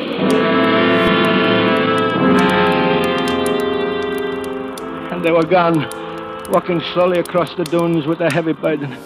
I watched them, unaware of the sheets of rain driving through the open door of the cottage, unaware that the house itself was shuddering from the impact of the storm, unaware that the wind had shifted from northeast to southeast. And suddenly I became conscious of my great danger. The tin frame cottage was creaking and shaking. It was shaking from the relentless wind, and the sound of the storms had a familiar tone. A tone I had heard once before, and then I realized the wind had shifted. I realized this was no ordinary storm. This was a hurricane.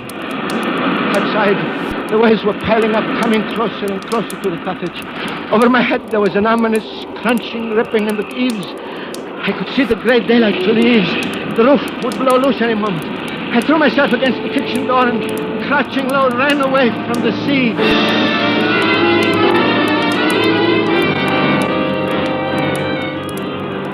Down behind the shelter of a high dune, I stumbled against a cranberry bush and fell flat, spread-eagled on the sand. And suddenly the wind stopped, the rain stopped, and there was the calm of death. It was the center of the hurricane, the eye, the moment of respite before the final fury of the storm. And I remembered the curse and wished aloud for its fulfillment. And there was no sound but the booming of the furious surf, and then there seemed to be a distant human cry. I looked toward the rocky guards. Far in the distance, for an instant, I could see the tiny, struggling figures of my tormentors. And then a giant wave crashed down on them, and the spit disappeared in boiling, angry water. And the wet heavens descended again, hurled upon me by the tail of the hurricane.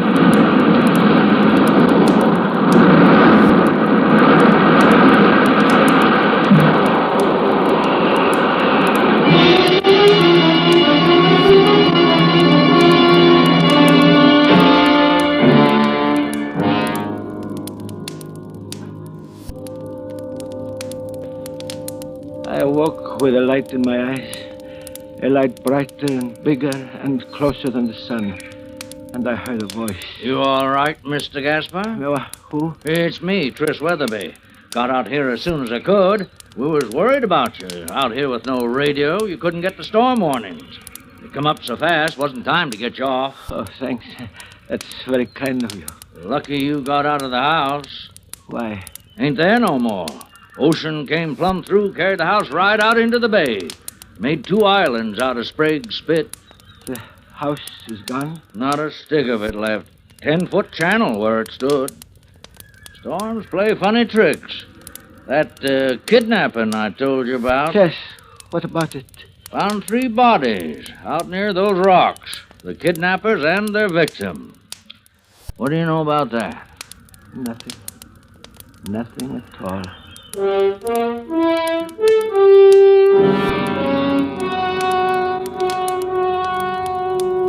It is a very funny story, no?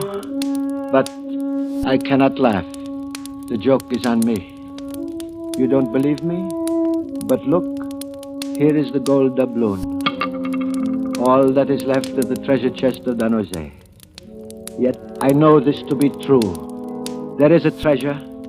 I saw it, held it, and that treasure still exists. Only now there is no map. But I can tell you, in the rocky surf near the 2 islands called Sprague's Spit, if you will dare the curse, is the treasure chest of Don Jose.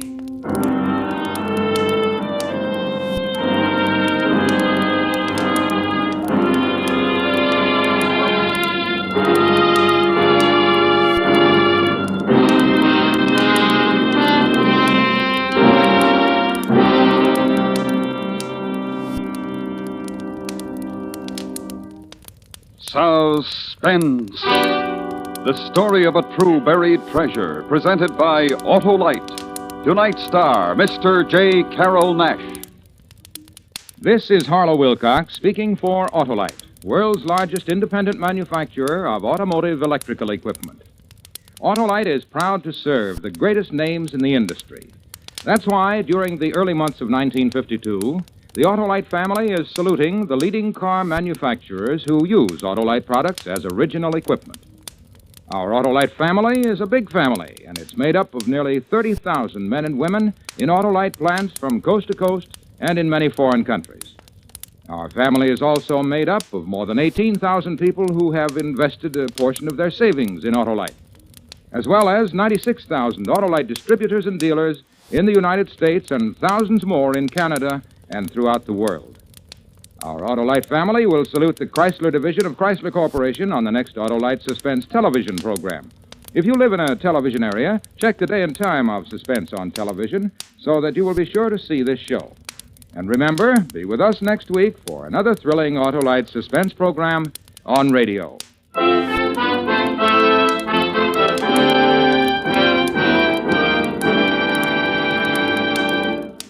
Next week on Suspense, our star will be Mr. James Mason in the story of the terrifying escape of a dying man, an adaptation of Odd Man Out.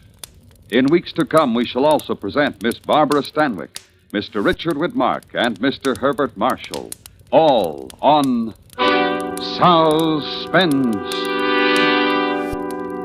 Suspense is produced and directed by Elliot Lewis, with music composed by Lucian Morowick and conducted by Lud Gluskin. The Treasure Chest of Don Jose was written for Suspense by Christopher Anthony. Featured in the cast were Anthony Barrett, Charles Seal, Joseph Kearns, and Clayton Post. J. Carroll Nash has just completed Clash by Night, a Jerry Wald, Norman Krasner for RKO. And remember, next week on Suspense, Mr. James Mason in an adaptation of Odd Man Out. This is Harlow Wilcox again to ask if you have time to send a dime. Your contribution to the March of Dimes will help a polio victim to walk again. Send your dimes or dollars to your local March of Dimes headquarters.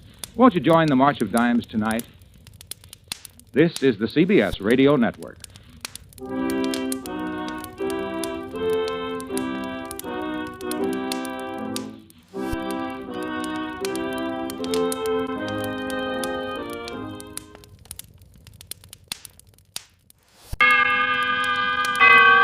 Autolite and its 98,000 dealers bring you Mr. Ronald Coleman in tonight's presentation of Suspense.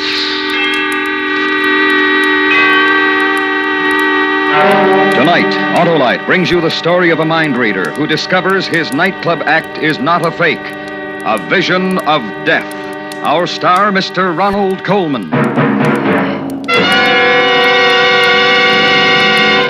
Help! Help! What's the trouble, Oscar Otto? It's my battery, Harlow. Water, please. Why, sure. But why not avoid that battery distress, Oscar? Get an Autolite Stay Full, the battery that needs water only 3 times a year in normal car use. Is that a fact, Harlow? A fact that millions of cars and owners have proved for themselves, Oscar. And the Autolite Stay Full gives longer life, too. Fiberglass retaining mats protect every positive plate to reduce shedding and flaking and give the Autolite Stay Full longer life, as proved by tests conducted according to accepted life cycle standards. Where do I get this no-worry battery, Harlow? From your nearest Autolite battery dealer. To quickly locate him, phone Western Union by number and ask for Operator 25. I'll tell you the name of your nearest Autolite battery dealer, where you can get an Autolite Stay Full, the battery that needs water only 3 times a year in normal car use. And remember, from bumper to tail light, you're always right with Autolite. And now, Autolite presents A Vision of Death, starring Mr. Ronald Coleman, hoping once again to keep you in suspense.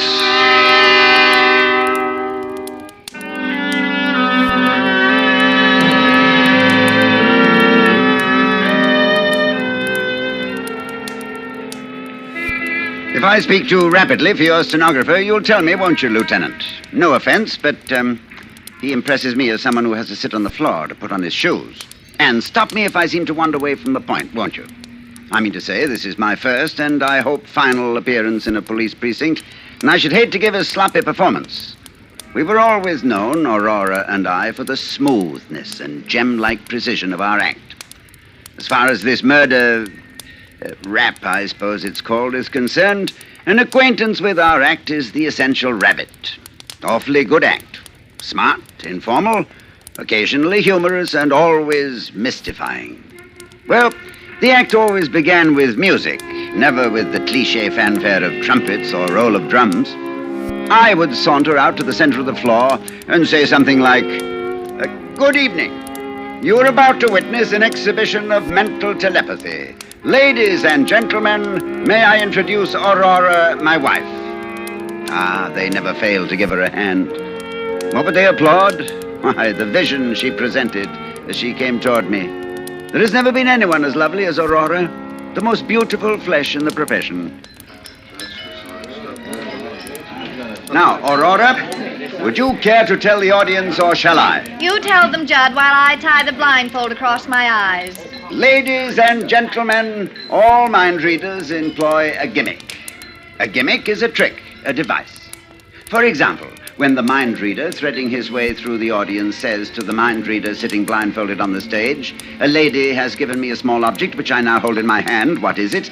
And the mind reader sitting blindfolded replies, "A silver coin." The answer has not come through mind reading. No, it has come through the gimmick. A cue or signal communicated through the very question itself. But we don't do that. We do not.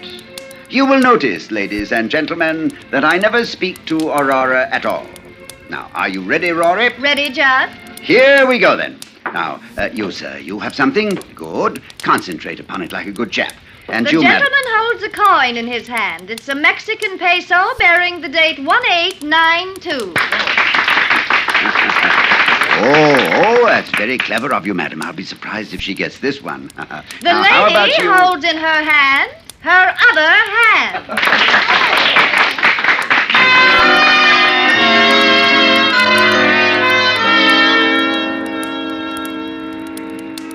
Yep, a sucker once born remains a sucker till death.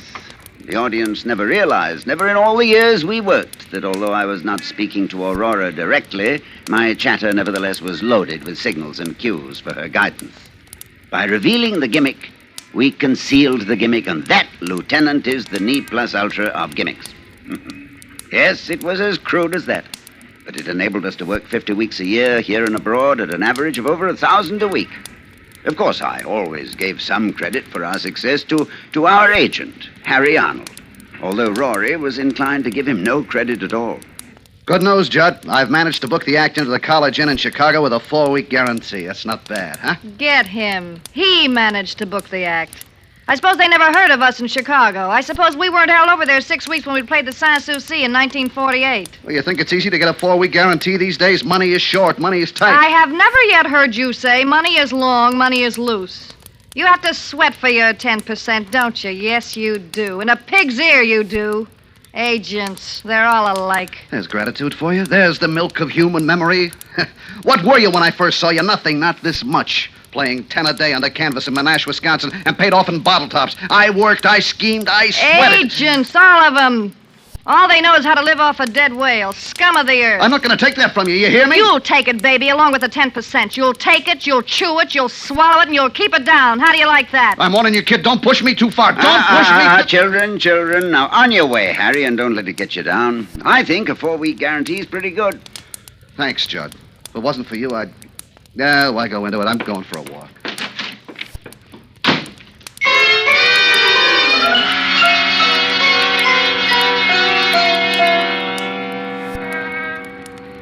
But aside from these altercations between Rory and Harry, it was smooth sailing. We wore the best, ate the best, drank the best, stayed at the finest hotels. And every Saturday night after the performance, Harry would bring us our salary. He'd bring it in cash. 1,000, 1,250, 1,500. I've the old performer's distrust of checks. Been given too many with a high latex content. Anyway, life couldn't have been more placid. And then, one evening, about 5 weeks ago, soon after we opened at the Grove here in town, a frightening thing occurred. We'd just begun the act, and I was out in the audience. You will notice, ladies and gentlemen, that I never speak to Aurora at all. Now, are you ready, Rory? Ready, Judd? Here we go, then. Now, you, madam, The lady you have holds in her hand a compact. It is platinum. It bears her initials R.C. You, sir, The have you... gentleman is holding an engagement ring. In it are 3 small diamonds. Miss, what would you... The young lady is holding... It's a small cameo brooch. Rory! Maurice, music! I picked Rory up from the floor and hurried with her to our dressing room, almost beside myself with anxiety. I placed her on the couch, dampened a towel, and put it on her forehead and began to chafe her wrists. Rory, honey, Rory. Judd. I'm here, Rory. Are you all right? I guess so. I don't know what happened. Well, you fainted away. Try to remember what happened. I felt funny. I don't remember. No, try, Rory, try. Try to remember. It's important. I can't. Why is it important? You don't know? Rory, you don't know? You were calling out the answers before I even had a chance to give you the cues.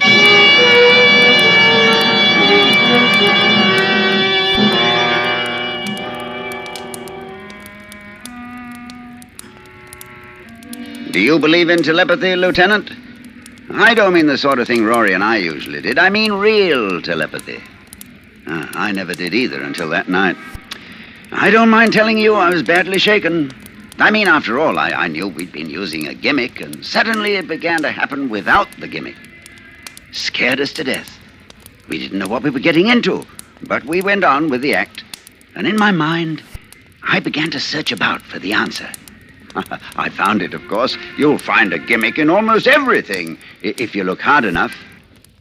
I've got it, Rory. We worked together so long that you know what I'm about to say before I say it. From my inflection, my pauses, even my movements. You see? Oh, Judd, that has to be it. Oh, this is marvelous. When Harry gets back, I'll tell him about it. And if I last till tomorrow, we can ask the management for more dough. As soon as he gets back, next Thursday. Tonight. How much more should we ask for? Tonight? What made you say tonight? Well, I don't know. Well, you were there when he told me he'd be in Palm Springs till Thursday. What made you say tonight? I don't know. What difference does it make? Stop picking on me. So I made a mistake, so what? I don't see how you can make such a mistake, that's all. Oh, Judd, leave me alone. I've been worried half crazy about really being able to read your mind. I've been under a strain. So Harry's coming back Thursday and not tonight. All right, are you satisfied? He'll be here Thursday, not tonight. You Justin Stone, mister? This dressing room, eh? Yeah, what is it? Telegram, sign here. Sign for it, will you, Rory? There you are, kid. Judd, I'm sorry I blew up in your face. Judd, what's the matter? It's from Harry. He's coming in tonight.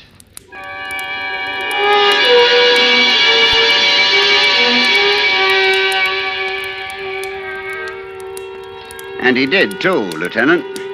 Rory was so upset by it she couldn't go on at all that evening. She had no explanation for how she knew, none whatsoever. I don't know, Judd. I just don't know. My mind seemed to go blank. I seemed to hear a voice whisper in my ear, Harry Arnold will be with you tonight. That's all. When we got back to our suite at the hotel, Harry was there, waiting for us. What happened? Well, what happened? You both look like ghosts. Look, Harry, I'll tell you some other time. Leave us alone, will you? All right, I'm going. I just came to wish you a happy birthday and to give you this. Birthday? Oh, thanks, Harry. Yeah, thanks. What is it? Well, open it, why don't you? It's a bathrobe. A red silk bathrobe. With your initials. That's right, it's a red... How does she know? How do you know? Get out of here! Get out of here! Judd, make him get out of here! I won't be talked to like that. I don't care who she is. I won't be talked to like that. Harry, shut up. For heaven's sake, shut up and go away. Leave us alone. Go. Get out. Get out. You too, Judd? She's got you talking against me, too? All right, I'm going. I'm going, but from here on in, it's strictly business between us. I wash my hands.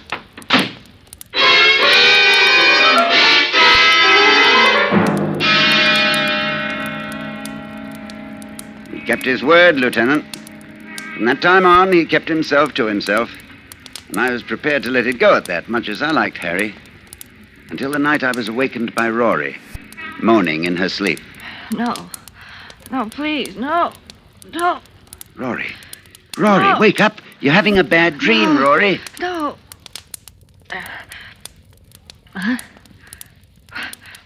Judd. Shh. It's all right.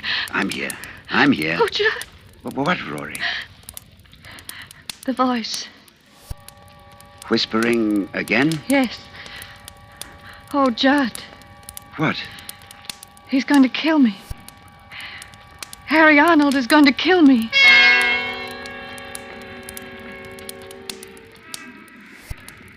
And that, Lieutenant, was the beginning of the end of that.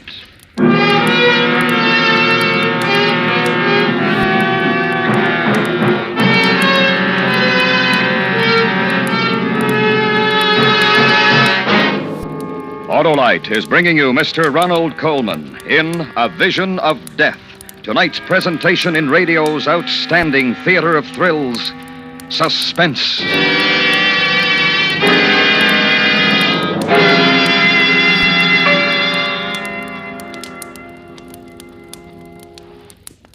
Harlow, here's a riddle. Shoot, Oscar Otto. I got it, and I have it. You've got an Autolite Stay Full battery, and now you have a power-packed Paragon that gives quick, dependable starts and needs water only 3 times a year in normal car use. You said a stay full, Harlow. Just what every driver should say when he needs a battery, Oscar. An Autolite Stay Full with the fiberglass retaining mats protecting every positive plate to reduce shedding and flaking and give that brawny battery longer life, as proved by tests conducted according to accepted life cycle standards.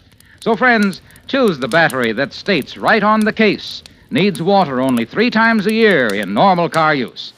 To learn quickly where to get an Autolite Stay Full battery, just phone Western Union by number and ask for Operator 25. I'll tell you the location of your nearest Autolite battery dealer, the expert on all makes of batteries. And remember, from bumper to tail light, you're always right with Autolite. And now, Autolite brings back to our Hollywood soundstage Mr. Ronald Coleman in Elliot Lewis's production of A Vision of Death, a tale well calculated to keep you in suspense.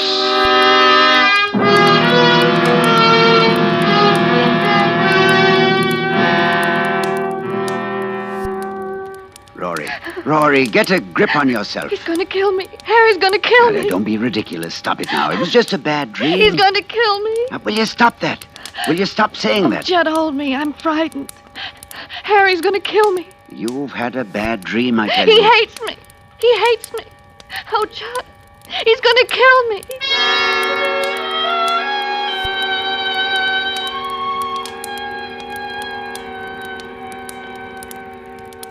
I'm a rational man, Lieutenant.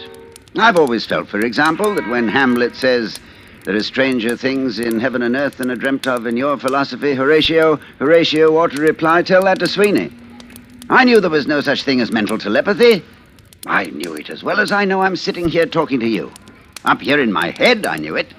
And yet, the next afternoon, I found myself entering a gun shop and purchasing a revolver and a box of bullets, determined that before Harry Arnold could so much as injure one hair of Rory's head, I would kill him. I should have gone directly to the police first. You're using hindsight, Lieutenant. I had all that out with Rory. Please, Judd, please, go to the police. Tell them about this. Let them handle it. Well, tell them what? That by reading his mind, we've learned Harry intends to murder you? They'll believe us. They've got to believe us. You're reasoning like a child. They'll decide that it's either a publicity stunt or else that we're both lunatics. But if I tell them about the telegram and the birthday present... Rory, we have no proof. We have to do something. What? Tell me what? You know he intends to kill you. I know he intends to kill you. But what can we do?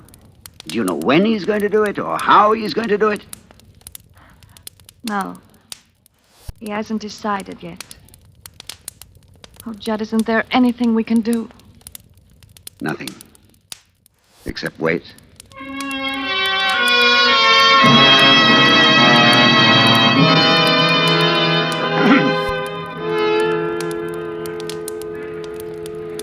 I reacted to the waiting as you might expect, Lieutenant. Sleeplessness, loss of appetite, growing irritability. I flared up at everyone.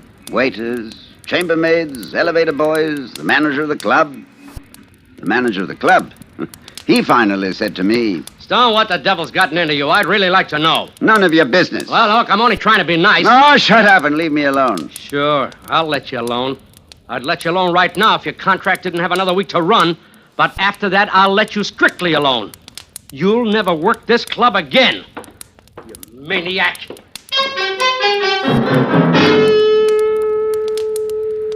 I began to drink quite heavily, quite noticeably. I was going crazy just from the waiting. And then the waiting came to an end. It was around 3 in the morning.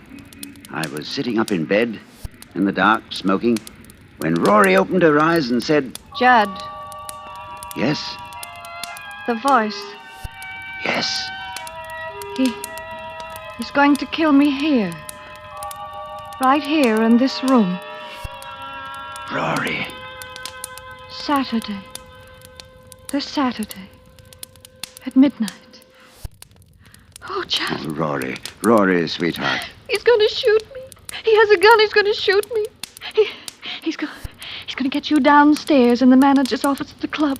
And while you're there, he's going to come up here. No, Rory, listen to me. I want you to listen to me. You're mistaken, do you understand? You've been having another bad dream, and that's all there is to it. No, Judd, I swear it. He just thought of it. Just this minute. He's standing at a bar. Standing there all by himself, drinking. And he's just this minute decided. You're making it up. Judd, no. It's the bar over at the Tuscany Hotel. I see it so clear. You're wrong. You're wrong. I'll prove you're wrong. Desk. Get me the bar at the Tuscany, will you? Over on Sunset? 1 moment, please. You'll see, Rory. He's not there at all. You'll see, it's just a dream. Just a bad dream. Tuscany Cocktail Lounge. Hello, is Harry Arnold there at the bar? Harry Arnold? No, I'm sorry, he's not. He's not? You sure of that? I'm sure. He was here all evening, left about a minute ago. I said goodnight to him myself. Want me to have...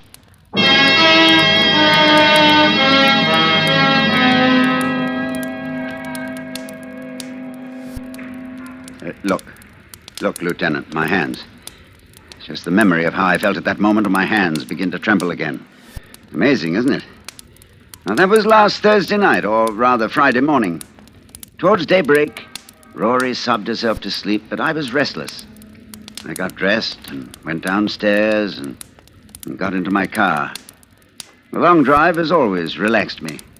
But when I got behind the wheel, I don't know what it was, possibly the fresh air, but all at once I felt as though I couldn't keep my eyes open for another moment.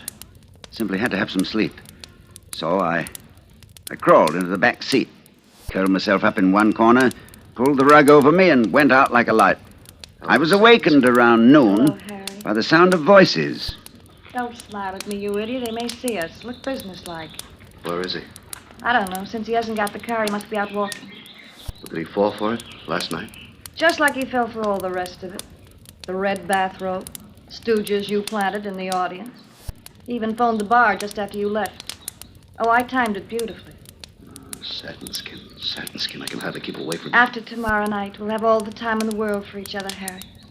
You bought the whole story, that it's going to happen at midnight? Tomorrow, your place? Every word. Just do what you have to do now. Remember to come to the dressing room before the 8 o'clock show. Tell him you've set up a meeting with Stamper, the manager, in Stamper's office at 12. Yeah, I want them to shake hands and be friends again, I'll tell them. Yes, and don't forget, when you come to our door at midnight, keep talking to the elevator boy. Don't let him go, whatever you do. You want him to testify with self-defense. Don't worry. I won't forget a thing. You'll handle all the rest of it? Just leave it to me. I mean about his gun. That's pretty important, you know. Don't worry. It'll misfire.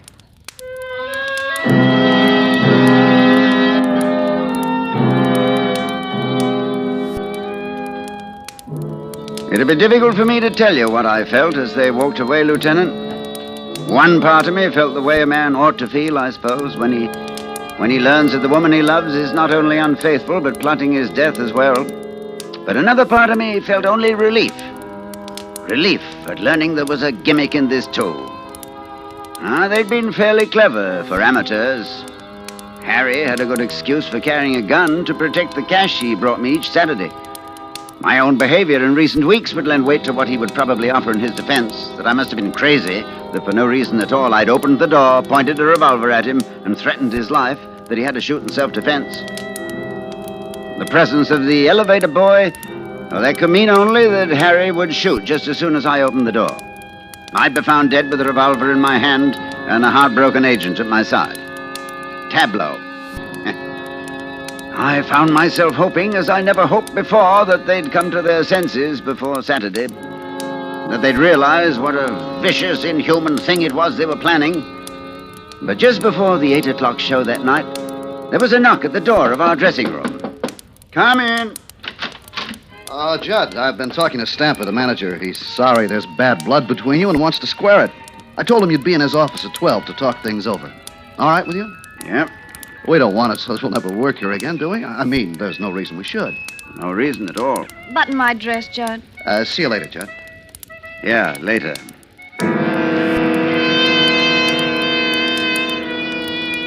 We did the show and then went up to our suite. I convinced Rory that I should meet Harry alone, and then I helped her pack a small overnight bag. I loaded the revolver, and then there was nothing to do but wait. The minutes passed. 9 o'clock, 10, 10:30, and I waited. Judd, Yes? it doesn't seem right to leave you here alone. Harry might... No, you go. Things might not turn out as I planned.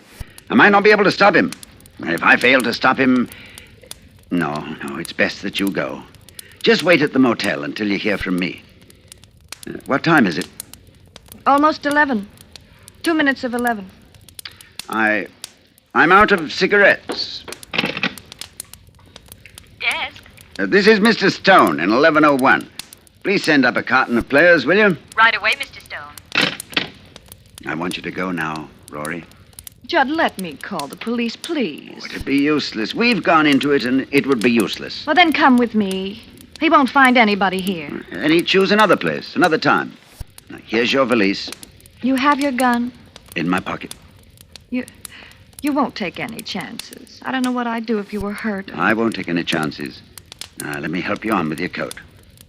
Oh, Judd, I love you so. Yeah, I know. And I love you, Rory. I really do, you know. You ready? Yes. 11 o'clock. He'll be here in an hour. Yeah. Go now, Rory. Kiss me goodbye. John. Oh, the cigarettes. Get them, will you, darling, while I find change?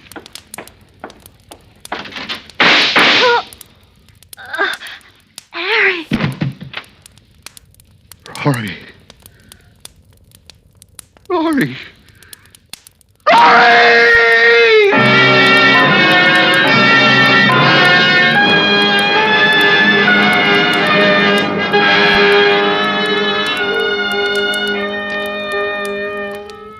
I shall always remember the look on Harry's face, Lieutenant, as she sank to the floor.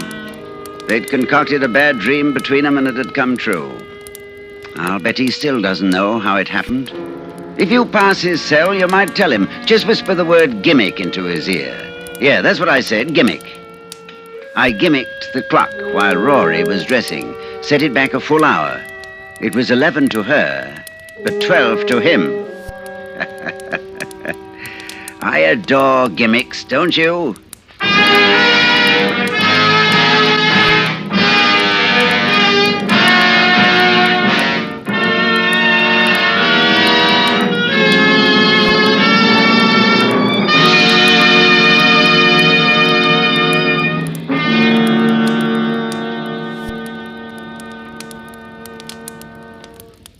Suspense. Presented by Autolite. Tonight's star, Mr. Ronald Coleman. This is Harlow Wilcox speaking for Autolite and bringing back our distinguished star, Mr. Coleman. Thank you, Harlow. You know, it's been over 2 years since I last played in Autolite's Theater of Thrills. But I've listened to Suspense attain new dramatic heights this season, with such exciting fare as Edwin Drood and, of course, Othello. Harlow, my congratulations to our producer-director, Elliot Lewis, and to Autolite for magnificent radio entertainment. Thank you, Mr. Coleman. And friends, you can always expect the finest from Autolite, the world's largest independent manufacturer of automotive electrical equipment. Every Autolite product is backed by constant research and precision built to the highest standards of quality and performance. No wonder Autolite serves the greatest names in the industry. Yes, from bumper to tail light, you're always right with Autolite.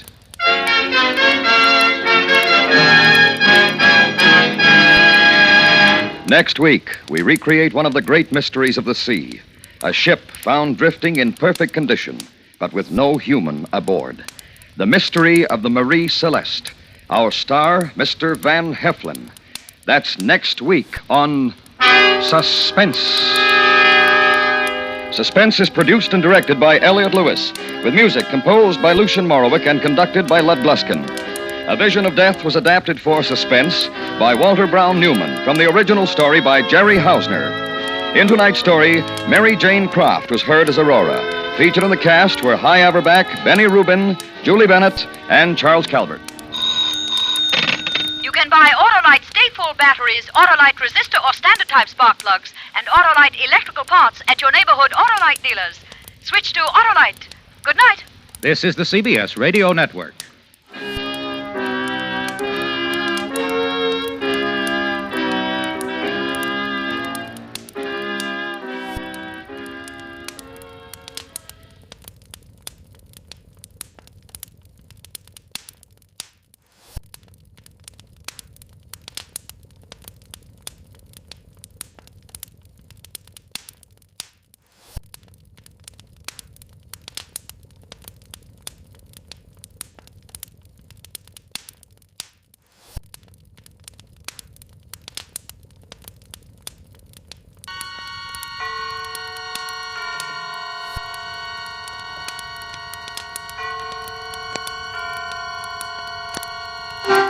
Suspense.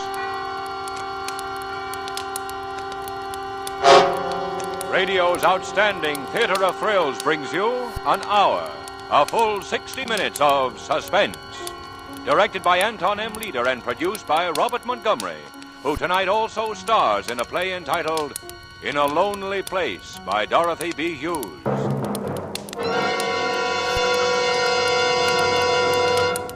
This is Robert Montgomery. The other day, a friend of mine repeated a familiar phrase. He indicated the travel folder on his desk and said with a kind of triumph, "I'm going to get away from it all." He's lucky, my friend is. He's going to change the scene, the whole scene. New horizons, new vistas, new people, or no people at all, new thoughts, or no thoughts at all.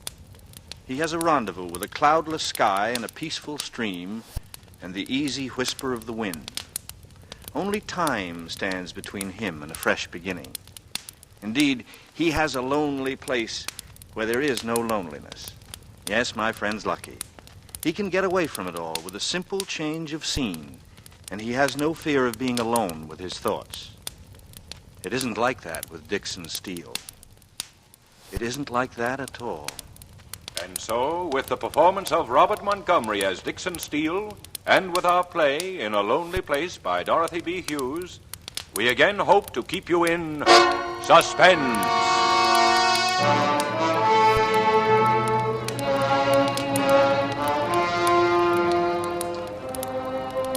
I stood there at the foot of Sunset, at the end of the city of Los Angeles, looking out through the evening fog at the Pacific. The swirling mists kept lifting themselves like gauzy veils, coming up to touch my face. There was something in it like flying, the sense of being lifted high above the crawling earth, of being part of the wildness of air, and something more, of being wrapped tight in a strange world of fog and cloud and wind. I had liked flying at night, but the war's ending had finished that. Since then it had left me, that feeling of power and exhilaration and freedom that came from being alone in the sky. But here, tonight, at the edge of this noisy, fog-drenched ocean, I had it again.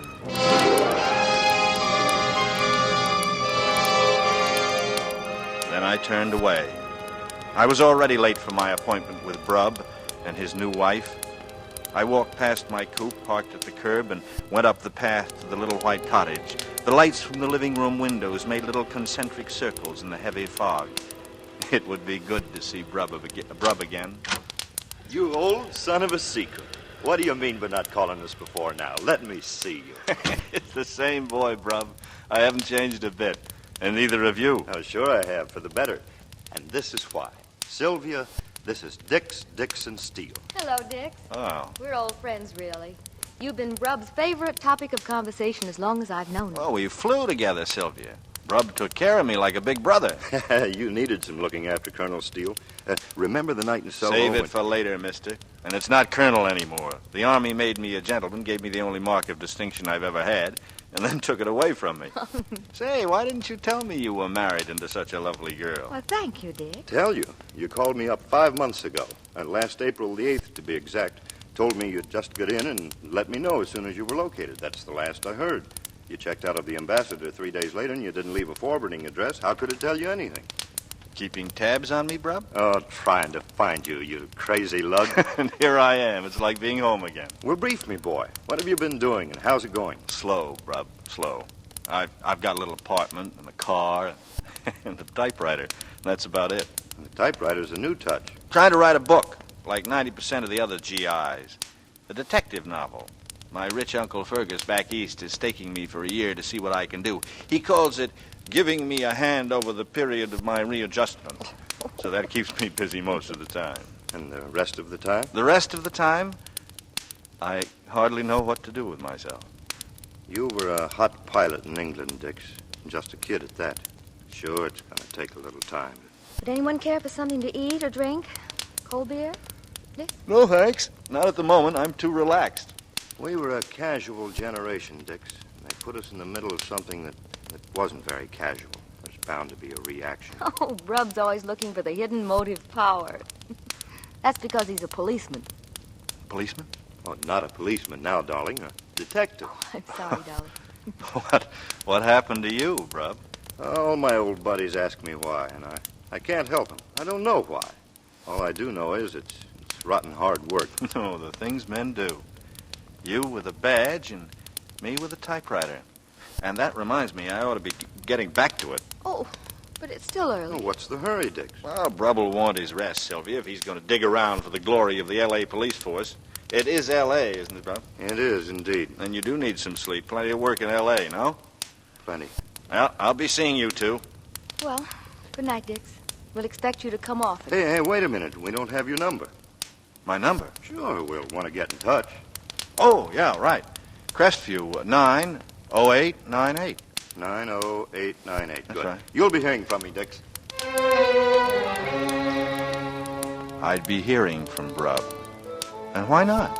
Good old Brub with his tired eyes and rumpled hair. Brub had been my big brother. But he hadn't known everything there was to know. Some things a man keeps secret. It's amusing to keep some things secret. I wondered if they were surprised by my quick exit. But I had to get out of there. I couldn't stay. I had to figure things out. So Brub was a detective now, and he had my telephone number. There was something amusing about Brub being able to lay his hands on me whenever he wanted. Amusing and more exciting than anything that had happened in a long time. The hunter and the hunted, arm in arm. The hunt, sweetened by danger. I was driving slowly, hugging the curb, and then I saw her. A girl, an unknown girl, standing alone on the corner of Camden Drive, waiting for a bus. And buses didn't run often out here at night. I pulled up a block ahead and got out, shutting the door so it made no sound, and then I walked back toward her. She heard me coming in the fog. She turned her face to me, smiling a little, glad to have someone to share the darkness and the silence with her. I walked up to her, slowly, and I was smiling back.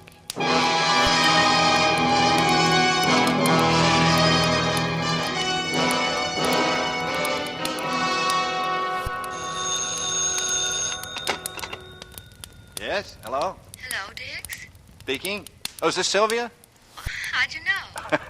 Recognize your voice. I've been ringing and ringing. Where have you been? Well, I guess I slept through it. I was up late last night working on the book. Can you break away long enough to have dinner with us tonight at the club? Tonight? Oh, fine. Fine. What time? Oh, about 8. I almost forgot. Don't dress. We're informal at the beach. Thanks. You had me a little worried. My dinner coat shrank while I was away flying. Brubs, too. They fed you gentlemen altogether too well. All right, then. Tonight at 8. Thanks for calling, Sylvia. I had slept late. The day was almost gone. The apartment was already in shadows. The afternoon paper was on the lawn just outside my window. The paper. I threw on a robe and ducked out quickly. Then I was back in the room, standing in the middle of the floor, holding it, still folded in my hand, listening to the blood hammer in my head. I switched on the floor lamp and sank down into an easy chair. I lit a cigarette, and I took a deep drag. Then I unfolded it. That was all I had to do. It lay spread open in my lap. They'd found their biggest type for the headline. Strangler strikes again.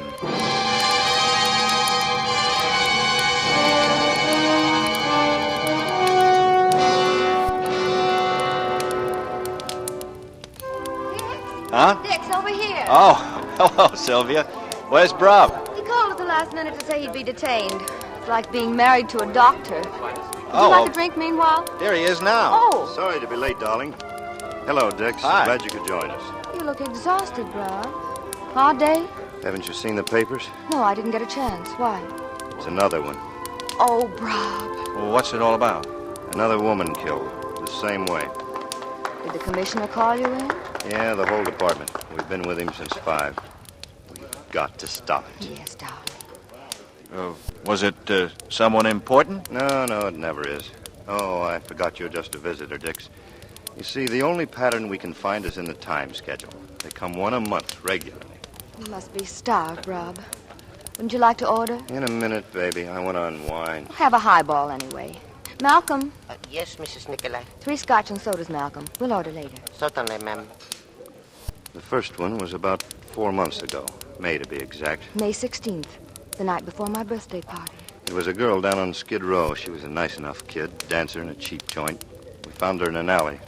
Strangled. No clues. And that was number 1? Yeah. In June, number 2. We found her in Westlake Park. Wasn't any reason for it. A nice, normal girl, young and attractive. She'd been killed the same way. And no clues. And then the others? Last night was the 4th. No motive, no connection between any of them. Huh. And never the same neighborhood. And last night? Beverly Glen Canyon, up where it's country. She was lying in the brush at the side of the road. There were about 500 car tracks superimposed on that particular stretch, so it wouldn't do any good to lift them. But we've got one clue, a great one. We know the killer uses a car. How can you tell, bro? Well, her name was Mildred Atkinson, and she'd been playing bridge with 3 girlfriends in Beverly. At 11, she and another girl went out to the bus stop together. A friend caught a Wilshire bus and left Mildred behind, waiting for a Hollywoodland. So how did she get up to the canyon where we found her this morning? It's a long way.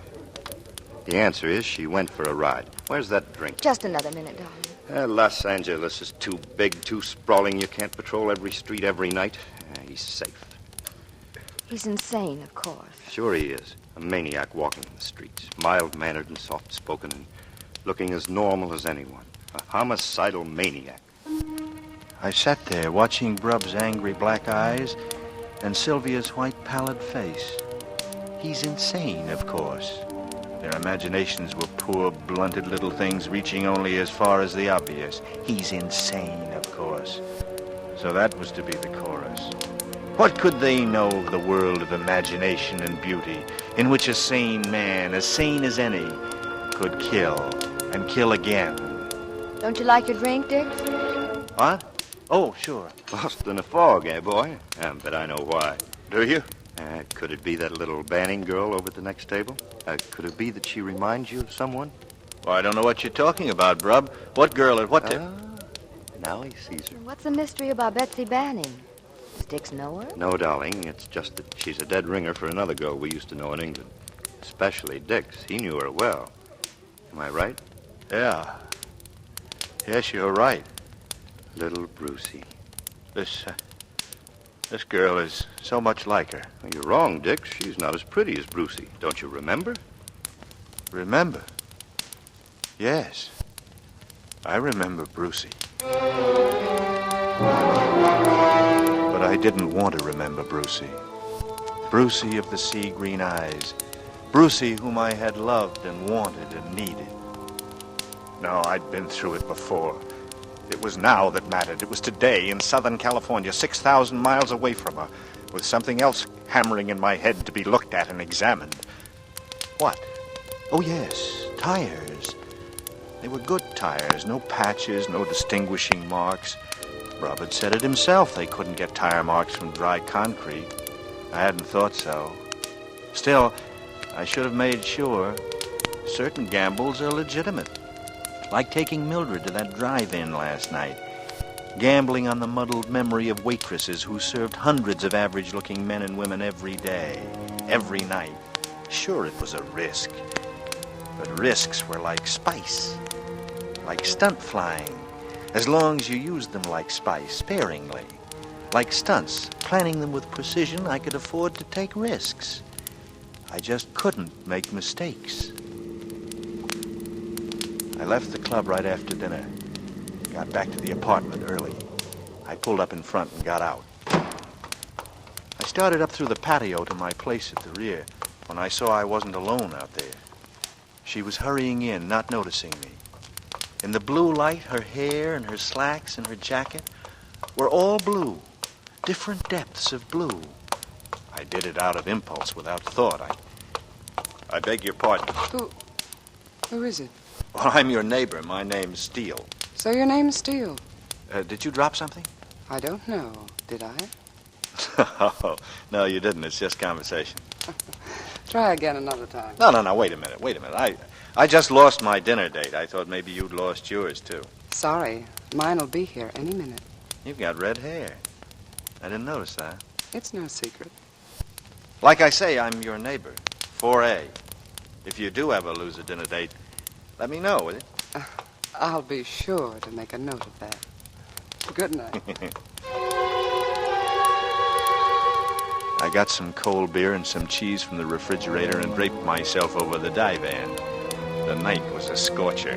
A Los Angeles September night.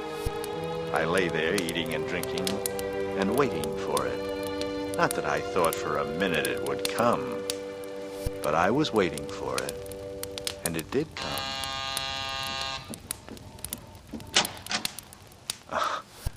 It's you. I've just lost a dinner date. Oh, come in. Maybe you'll find him here. I hope not. I told him I had a headache and was going to bed. And that I was disconnecting the phone. But I still want dinner. You mind if I finish my beer? Go ahead.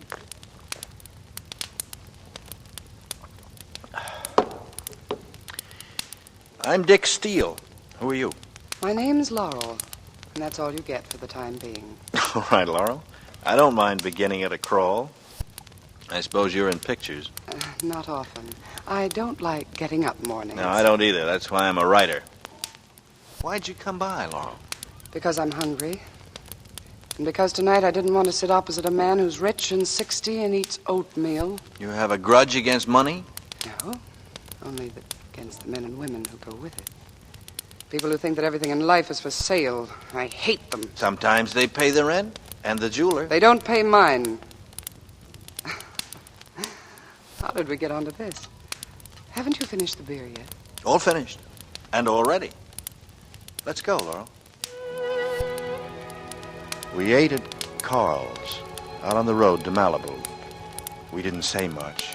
We ate and smoked and had coffee. And I watched what the lights did, glinting on that red hair.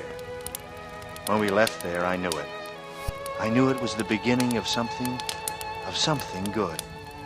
She was beside me and with me, and that was enough. I'd needed her for a long time. Ever since Brucey. That's how long. This girl, this Laurel, could make it up to me, could make me forget. I parked on an open stretch overlooking the dark beach and the ocean.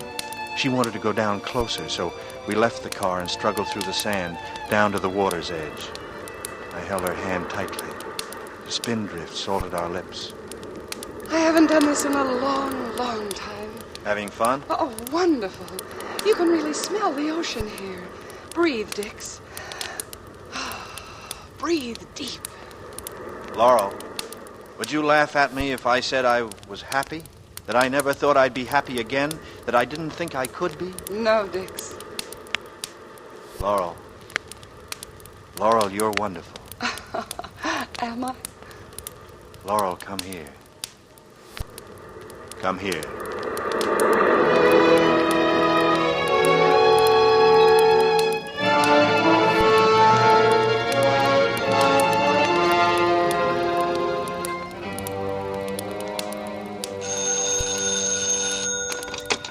Hello? Hello, Dix. It's Brub. Did I break into your writing? No, not at all. What's up? Who was that redhead I seen you with last night? What are you talking about? Where did you see me? Oh, you didn't see us. We were pulling out of Carl's restaurant when you went in. Sylvia spotted you, and I spotted the redhead. There are always people looking, Brub. There are always eyes to see. Why, sure, boy. You can't take a step in this world, you know that. But listen, how about lunch? Fine. What time and where? Noon, at the Beverly Hills station. Beverly Hills Station? Police station, kid. Pick me up there. Okay, Brub. I'll see you there. Noon.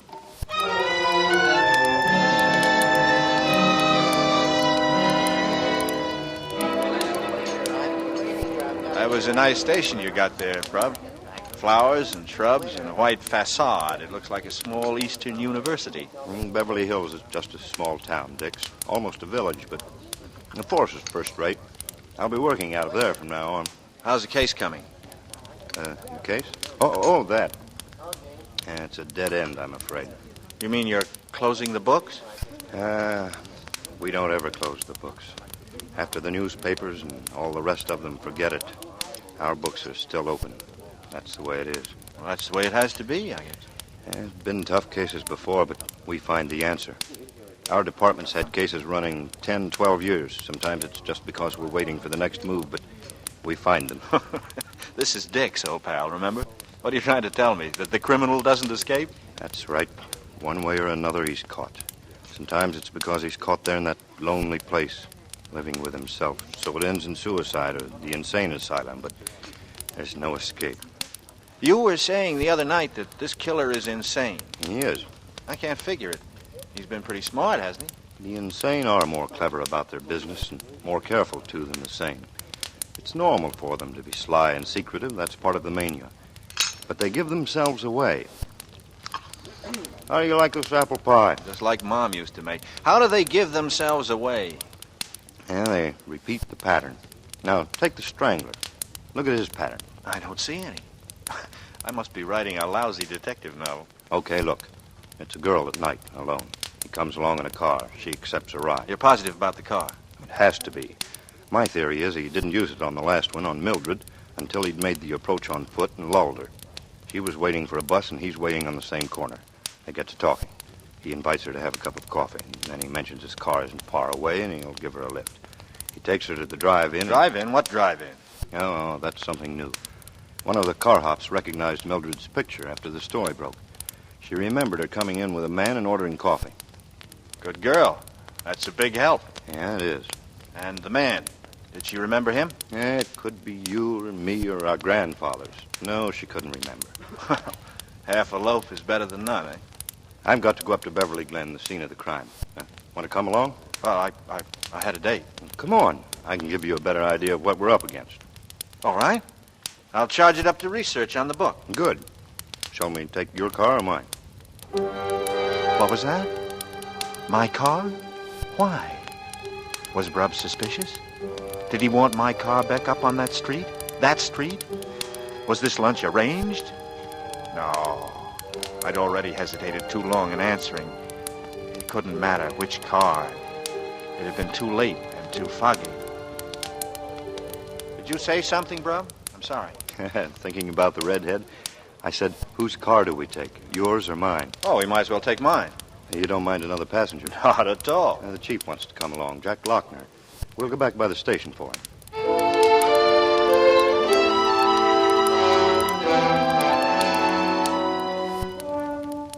We swung out towards sunset, all three of us up front. Lochner was a tall, thin man with wispy gray hair. He didn't look like the chief of anything. I drove carefully. I suppose it's the thing to do with cops beside you. Nice day for a ride. Yeah. Okay, so I'll shut up. This is it, Dix. Turn right, Beverly Glen. My hands began to sweat. If Brubb hadn't called out, I knew I would have turned onto that street myself automatically. And I was a visitor from the east who didn't know the country very well.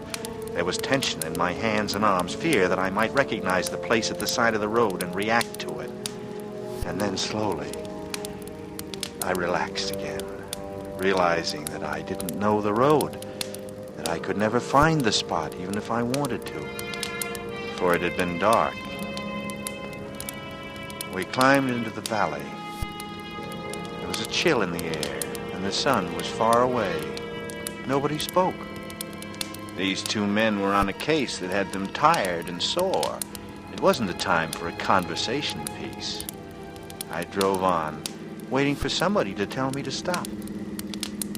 Here we are. Huh? Just pull up along here, Mr. Steele, if you will.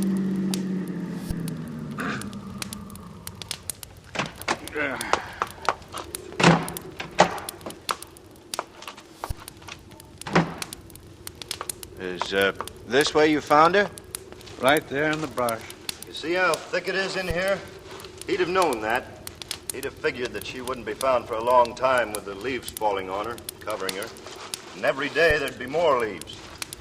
Not many people look off at the side of the road when they're driving, not unless there's something scenic to look at. This canyon would be perfect. Then how was she found so quickly? Look, the milkman picked this spot in the world to have a flat. The killer figured it smart. See how the road curves here? Well, you could see any lights coming from behind 2 loops below. And he can look up to the top of the hill, see the lights of a car approaching him when it takes the first of those 2 curves. He can sit with her in the car, looking like a spooner, until the other cars go by. He was playing it safe. So he does it. He opens the door of the car, he rolls her out into the leaves, and he's away. No chance of being caught at it.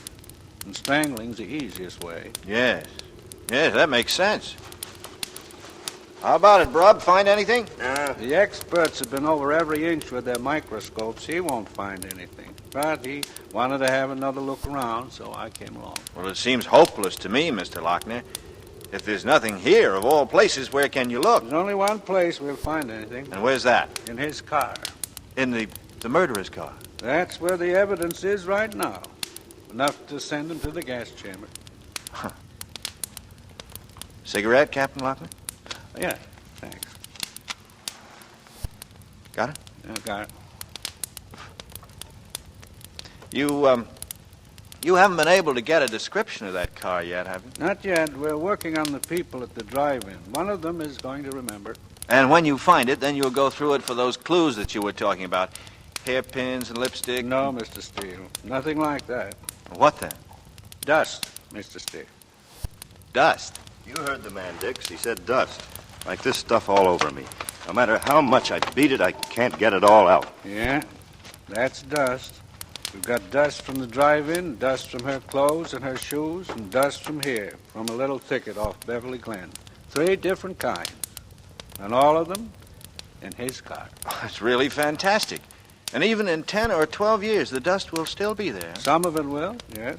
You want my opinion of this case, gentlemen? The Strangler doesn't have a chance. I swung the car around and we rolled back down the canyon and into town. They were sitting beside me again, up front, sitting on the dust they wanted so desperately, breathing it into their lungs, having it settle on the flesh of their hands and their faces and in their hair. The golden little molecules that would send the Strangler to the gas chamber floated gently and unseen before our eyes as we drove back. And I felt good. My hands were easy on the wheel. I could be talkative now. I was expected to be curious and impressed. I would come back to it again. Did it help you, Brud, coming back? No, I didn't find anything. Didn't expect to. You know something? He's from the East. He is? Oh, you mean the waitress recognized an Eastern accent? No, he talked just like anybody else. No accent. That's just Lochner's reconstruction. He's from the East, I know that. He's a mugger. I'm afraid I don't follow you, Captain. What's a mugger? Certain gangs used to operate in New York. One man would get the victim so, you see, with his right arm, and the others would rob him. Until they found out it could be a one-man job. You don't need more than 2 fingers to strangle a man or a woman. He's a mugger. He doesn't use his fingers. There aren't any finger marks. He used his arm. He's from the East. As a fellow Easterner, Captain Lochner, you must admit that a Westerner could have learned the trick. I've seen the way they did it in New York. He knows how. Same way. I think you're right, Loch. We keep getting closer. You will, Mr. Steele. I'll get out right here. All right. Thanks for the lift, Steele. Thanks for letting me go along. I'll see you at the station, Bob.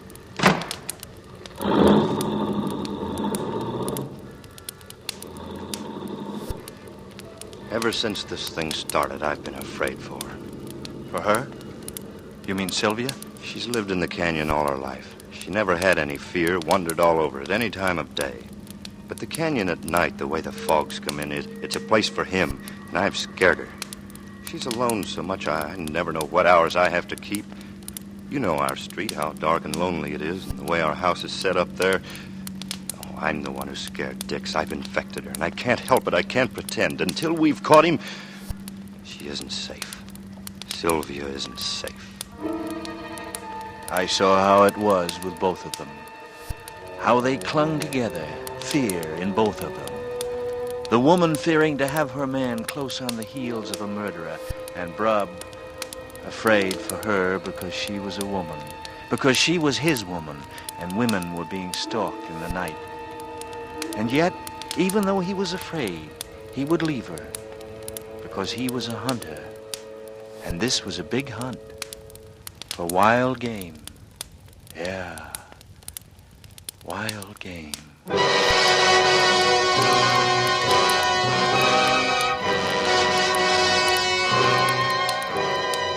In tonight's full hour of suspense, Mr. Robert Montgomery stars as Dixon Steele in the play In a Lonely Place. Tonight's study in Suspense.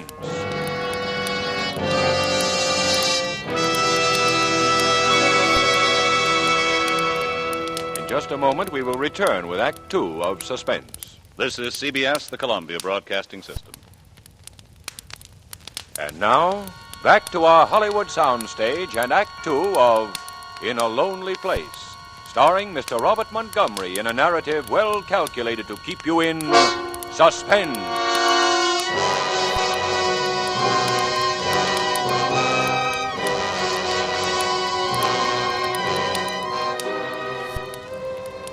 I was very tired.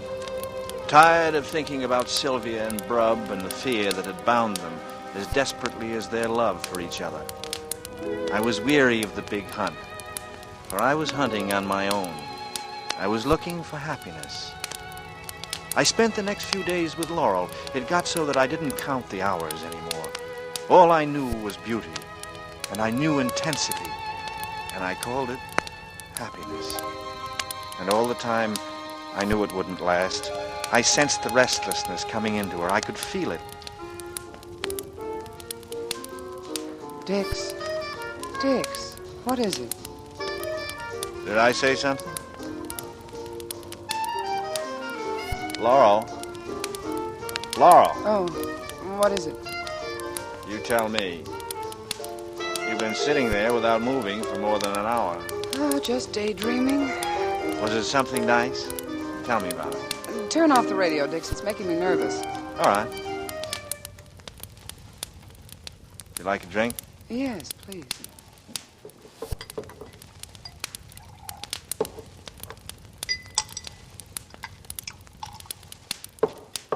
Thanks. You know what we ought to do tonight?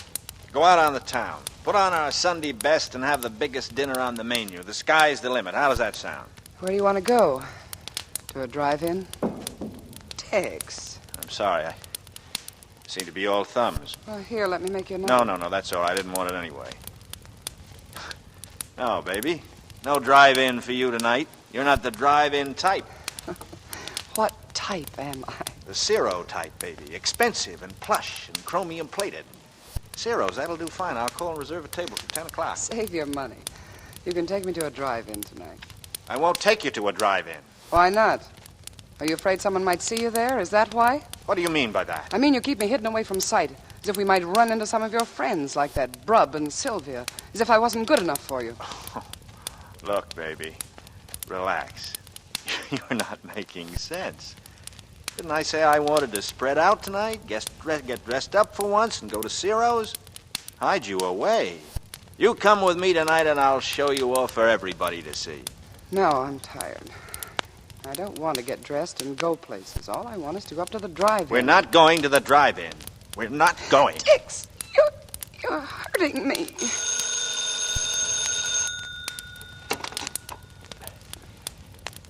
Hello? Hello, Dix. How are you? Fine. What's on your mind? Can you come over to the house? I want to see you. Sorry, bro, but I got a date tonight. I've just had a letter from England, Dix. It's about Brucey. Brucey? That's right. Okay. I'll be right over. Okay. It seems that I can't have dinner with you after all. All right. You don't seem very unhappy about it. Laurel. Yes? I'm sorry if I hurt you. Forget it. It's all right. We haven't been soft lovers. We haven't played it that way. The world keeps coming in between us. That makes me afraid. Why should you be afraid? Because I might lose you. I have to keep telling myself to remember that I can't take any chances, that I can't lose you. I can't, Laurel. Don't be afraid, Dix. You see, I love you very much.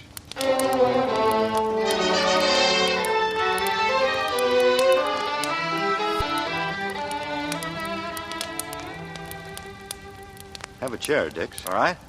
Would you care for anything to eat? No, thanks, Sylvia. I just finished him. Remember Adam Tyne, Dix? No? Sure you do. The flight commander from Bath. Nice, quiet fellow. We saw a lot of him that spring of 43. Well, we knew a lot of fellows over there, Brub. I don't remember. Well, it's not important, except that I've had a letter from him. First one in more than a year. It's a sad piece of news, Dix. Let's have it. Brucey is dead. Brucey is dead? Brucey? Oh, Dix. Dix, I didn't know. I'm sorry, Dix. I guess none of us realized how much you and Brucey... Brucey. We didn't know, Dix. No. How could you? How could anyone know? How did she die? Buzz bombs? No. Well, then how? How? She was murdered. Murdered? Yeah, murdered. Well, how... Why? Why? Who? The police have never found out. Better not talk about it, Dix. Well, I want to talk about it. I want to know who did it. Why should anyone kill Brucey? They don't know. Her family missed her for 2 weeks. When she was found, it was in a rocky cove. She'd been strangled.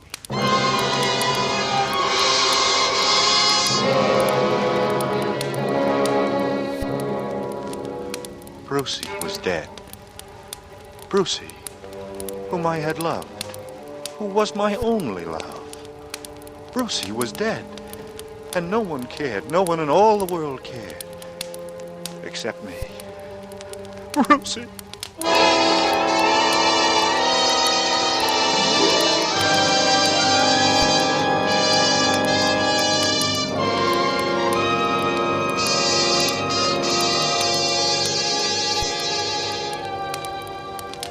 I called Laurel when I got home that night. She didn't answer. I stepped outside and looked up to her apartment across the patio from mine. It was dark. She didn't come home at all that night, or the next day, or the next night. No word from her, not a sign, nothing. The following morning was a dirty gray rag. I called Laurel's number once more. No answer. I had to get out of that cramped room, away from the unremembered shape of my dreams. I didn't take the car. I wanted to breathe, to put motion into my body. I walked as far as Wilshire and then went up to Beverly Drive to my favorite delicatessen. Dix. Hi. Where'd you spring from? Well, a guy gets hungry, bro. How are you, Captain Lochner? Fine, fine. Good to see you again. Slide in. Okay, thanks. Would you like to order now, sir? If you please. Salami sandwich on rye and a beer, please. It'll be just a few minutes. Well, more trouble in Beverly? No, same old case. We're not going to let it happen again, that's all. And, you think it comes from this neighborhood? It's the last clue we have. We pick up a little more each time we check. Yeah, but where do you check? How? And we've been talking to the help again. At the drive-in where he stopped with her that night. Any luck? I don't know yet. In these neighborhood spots, a lot of people come by to eat regularly. I got to thinking about it. There must have been some of the regulars around that night when he took Mildred in for coffee. The nerve of it. Driving in there, coming in under all those bright lights and gambling that no one would remember what he looked like. Like you and me, bro. An ordinary man. Yeah, an ordinary man with the nerve of a jet pilot. I see what you're after, bro. Have the help ask questions of the regulars when they come in. Were they at the drive-in the night of the murder? And did they see the couple? That's it. And I suppose you're hoping this fella's a repeater, too. And that'd be a break, but there's no chance. No chance except for his nerve. You mean he might have the nerve to walk in again? He might, Dix. He just might. And you think the help might spot him if he did? I think they might. They're keyed up to remember, Mr. Steele. A little car hop, Jean, her name is, swears she'd know him again if he came in. She'll know him if she sees him again. Only she can't describe him. That's the trouble with people in these cases. You remember how it was when we were flying, Brub? How do you mean? You said yourself he's a gambler. He's reckless. I mean, he'll take chances like going to that drive-in before killing the girl. Well, it occurs to me that it's the same kind of recklessness we had when we were flying during the war. We took chances, but we were sure that we'd pull out of them. Mr. Steele makes sense. And something else, he's probably an ex-serviceman. How do you figure that? Well, the people who saw him at the drive-in all say he's a nice-looking fellow with nice clothes. At least that's what the newspaper accounts have to say, am I right?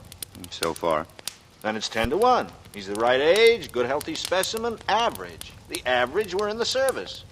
I know that's not a very brilliant deduction, but it fills out the picture a little more. I'll buy that, Mr. Steele. Yeah, I will too. Well, I'll be getting back to the office. I'll be in a little later today, Chief. Okay. By the way, Captain Lochner. Yeah? Every time I see you, I seem to be asking a lot of questions. I hope you haven't minded. Not at all. Brub vouched for you a long time ago. You just keep asking. I will, Captain, and thanks. I'm late now. I want to check over those Bruce reports again. See me as soon as you get back. Well, Right. Here's your order, sir. I beg your pardon? Wasn't yours the salami sandwich? Oh, yes, thank you. Would that be all today? Yeah, that's all right. Your check, sir. Thank you. Bruce. This is a pretty common name. There must be 100,000 in the United States. At least. And hundreds in Los Angeles. Yeah. He said he was going to check the Bruce reports. It's not the same one, Rob. It couldn't be. Not Brucey. I'm sorry, Dix. I know it's a raw wound, but I couldn't help talking to Lochner about her.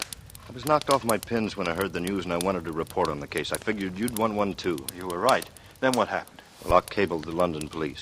He thought it'd help us. That maybe Brucey was one of a series like our series. It's far-fetched, but the killer might have been an American. England was full of GIs at the time. And, was she one of the series? They don't know. There was a series, but it didn't start right after Brucey. A couple of months, then it began. The same pattern. Strangler. Well, what was the matter with him? Couldn't they catch him? No, he was never caught. After 6 months, it stopped, just as suddenly as it had begun. Maybe he was shipped back home. If I could ever find him, if I could ever get my hands on him, the man who killed Brucey, I guess we feel the same about that. And do you want to come back with me, Dix, and see the reports?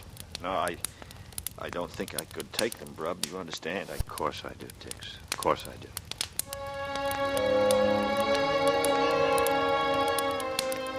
I went back to the apartment and lay on the divan for the rest of the afternoon, thinking about Brucey, strangled, so many miles away.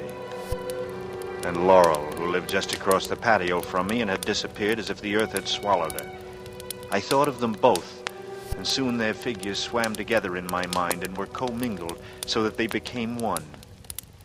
It was already dark, and I found myself very hungry. I got in the coupe and drove over to Wiltshire, not knowing where I'd eat. Past the Savoy, Romanoff's, the Tropics, and then suddenly, the brilliant lights of the drive-in glittered ahead of me. I didn't stop to think. I twisted the wheel and pulled into a parking space right up front, right under the lights. They were looking for a man of my height, a man of my build. I was here for them. I'd come. 2 young fellows were in the car to my left, a middle-aged couple to my right. No police in sight. I was safe. The girl who came with the menu was pert and pretty, no more than 16. Good evening. Hello. Want to see a menu? I know what I want. I'll have the special tonight. It's kind of a celebration. Yes, sir. All below. I wondered what the girl's name was. I wondered if she was Jean, the car hop whom the police had alerted, the girl who would come up to each customer in the hope of finding me. And here tonight, she had found me, and she didn't know it. I ate slowly, lingering over the food, and before I left, I handed her a large tip, just to be sure she remembered me. She thanked me, smiling, and said, Come again. and I promised I would. I went out Wiltshire to the ocean. The fog blew in at 14th Street, and I should have turned back then, but I didn't. I could hear the boom of the breakers, and I could smell the sea in the fog. And the fog itself was sweet and cool. It was silent. The world was shrouded in mists and silence, except for the thump of the water and the far-off cry of the foghorn. And then, at that moment, I knew what I was going to do. I got out of the car, and I listened to my footsteps across the pavement toward the beach. And then I listened to the silence as I began walking in the sand, sludging through heavy, damp sand. I passed the club where I'd gone to dinner one night with Brub, where I'd seen a young girl, a pretty brown-haired girl who looked like Brucey. I went on, trying to forget.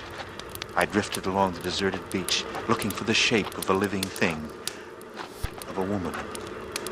But I was alone.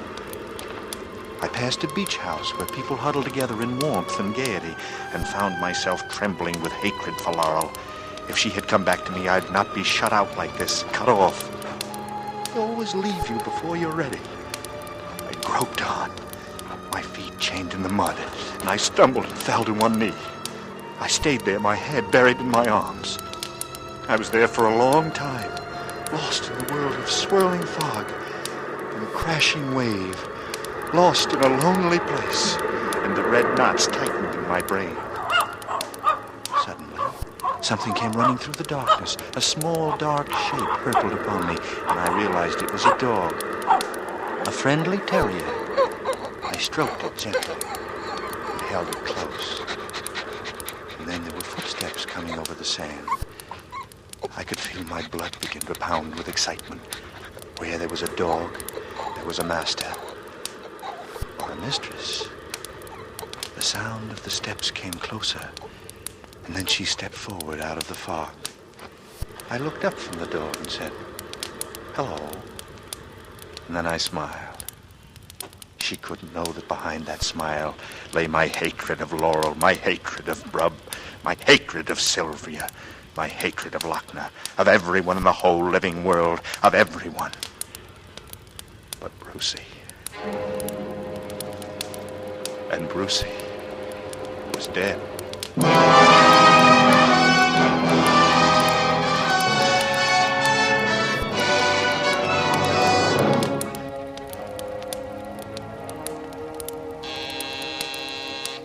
Laurel at last. Laurel. No, it isn't Laurel. What brings you, Brub? Am I invited in? Yeah, of course. Sit down. Yeah. Anything wrong? Plenty wrong. Is it Sylvia? No. What makes you think it is? Well, I don't know. You look so worried. You mean you don't know what's happened? I don't know from nothing.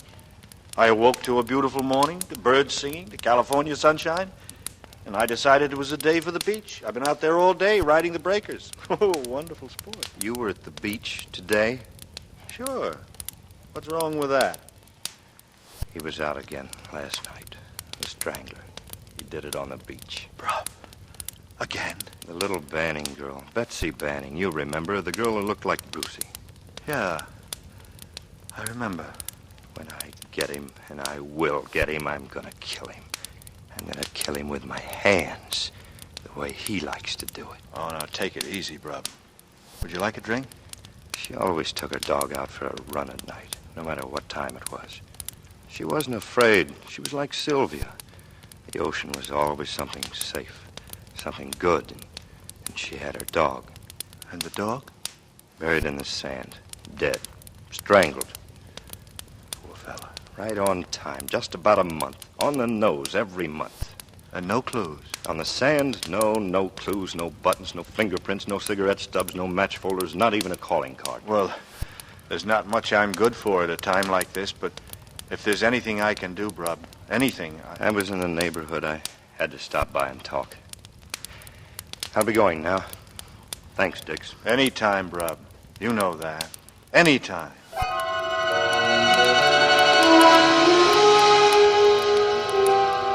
The sand had been my first mistake.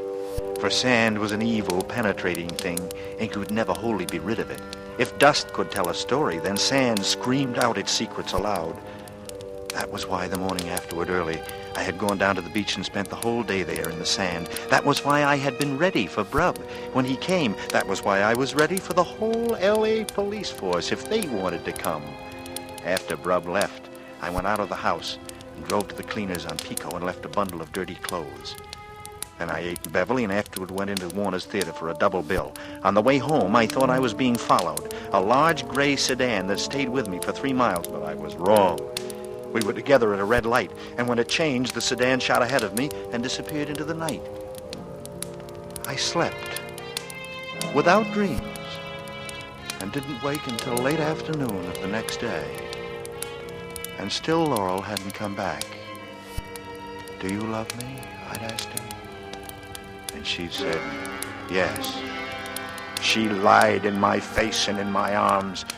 I hated her, a cheat and a liar. No one cared. No one ever cared. Only Brucey. Brucey, who was dead. Who had left me alone. Alone forever. For all of my life.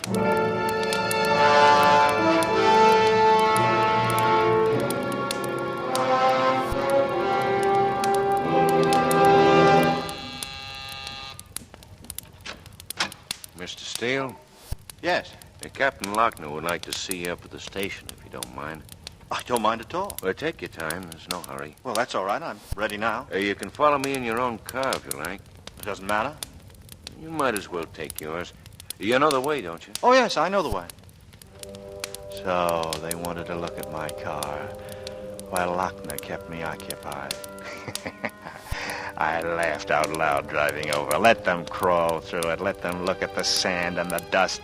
Let them make casts of the tires. It didn't mean a thing to me. It only made the game more exciting. Thought maybe you could help us, Steele. I'd be glad to, Captain. You name it. It's the Bruce case, the English girl. I understand you knew her. Yes. Brub and I both knew her. Wonderful girl. I've been doing a good deal of thinking about Miss Bruce.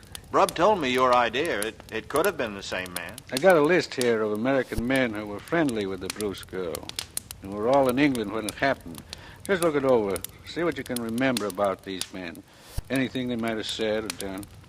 Here. Oh? I see Brub's name is on it. Yeah. Mine, too.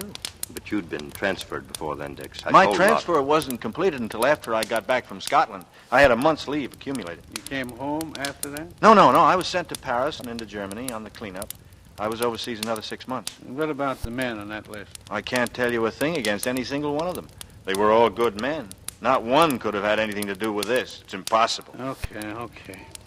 Brub's been telling me the same thing. It's another dead end. Well, that's enough for the day. I'm going home to sleep for 20 hours. Thanks for coming over, Steele. Good boy, Dix. Why? Because I stood up for the fellas? You did, too. We had to. I never knew about Scotland. How'd you like it up there? It was wonderful. Because she was with me. Brucey. She loved it there. And I loved her.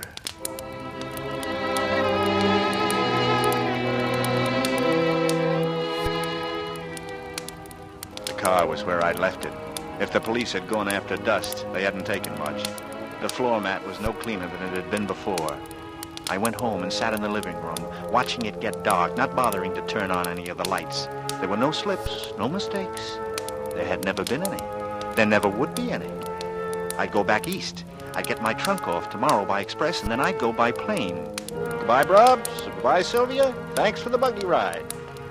But first I'd find a room, not too far away, and hole up for a few days.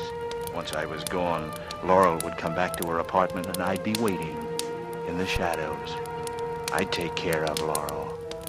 I sat there in the heavy darkness, my fingers aching, my head banded by iron. There were footsteps outside. No, not Laurel. A man coming home late from the office. But she might come tonight. I've been cleared by the police. No one need be afraid of me tonight. She might come. I sat behind the dark window, hardly breathing. Then I heard them coming, clicking on the pavement, high, pointed heels. I looked out. Slacks, a careless coat over the shoulders, a scarf to mask her flaming hair. I moved quickly, out the door, stepping softly through the windows, coming up behind her. So you decided to come back? Turn around, look at me. Sylvia. Yes, Sylvia. Where's Laurel? Where's Laurel? What have you done with her? Laurel is all right, Dix. She's all right. Where is she? Dix. Where is she? She isn't coming back. She's safe, and she's going to stay safe. So you poisoned her against me because you hate me. From the beginning, you hated me. No, Dix, no. Only I did feel something was wrong with you. From the first night you walked into our house, I knew something was terribly wrong. You knew. What could you know? A jealous dame. You couldn't even stand to see Brub have a friend like me. Wanted me all for yourself, didn't you? And now, Laurel, you take her away from me, Laurel too. Laurel came to us because she was afraid. Afraid of you and what you might do to her. That's a lie. Is it, Dix? Tell me, what happened to the girl who had coffee in the drive-in with you? What happened to the girl in Westlake Park? The girl down on Skid Row? Sylvia, I'm going to kill you. No! All right, get him! Hey, all right. It worked, Rob. It worked.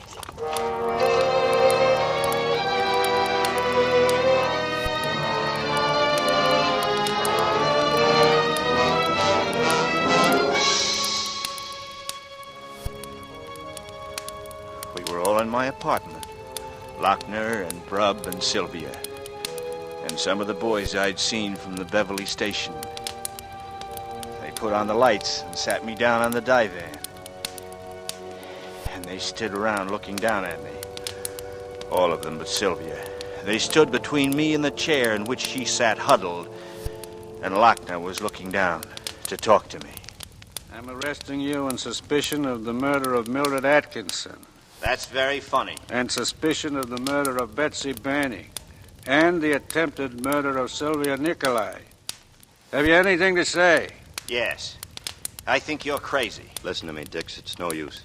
We have Mildred Atkinson's fingerprints in your car. There's only one way they could get there. Would you be lying? You, an old friend, just to trap me? And we have the dust. Do you know what a good lawyer could do with your precious dust? I'm not through, Dix.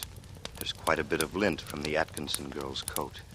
Lint? And there are hairs from Betsy Banning's Scotty dog. We found them on the suit you took to the cleaners. But you can't think of everything, Brubb. Especially when you're rushed. When your luck runs out. Dix, look at me. Why did you do it? Why? Was it because you loved Brucey and she wouldn't have you? Is that what set you off? Is that what made you do it? Brubb, Why, Dix? Tell me why. Because I killed Brucey.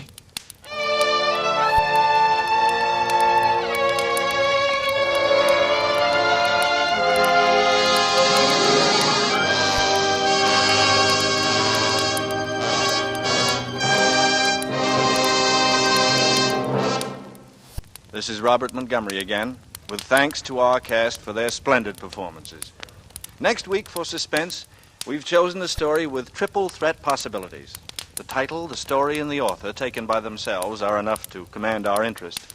In combination, they become a dramatic force powerful in suspense. I speak of Nightmare by William Irish, a story which fuses reality with unreality in a frightening pattern of fear and suspicion. If you've ever had a nightmare, you know its impact. You know the difficulty with which you cast it aside. If you've never had a nightmare, we cordially invite you to have one on us next week, when with Nightmare by William Irish, we again hope to keep you in suspense. Good night. Mr. Montgomery may currently be seen in the Universal International production Ride the Pink Horse. In a Lonely Place by Dorothy B. Hughes was adapted for radio by Irving Ravitch, directed by Anton M. Leader, and produced by Robert Montgomery. Lud Gluskin is our musical director and conductor, and Lucien Morawek composes the original scores. Next week, hear Nightmare on radio's outstanding theater of thrills, 1 hour of Suspense.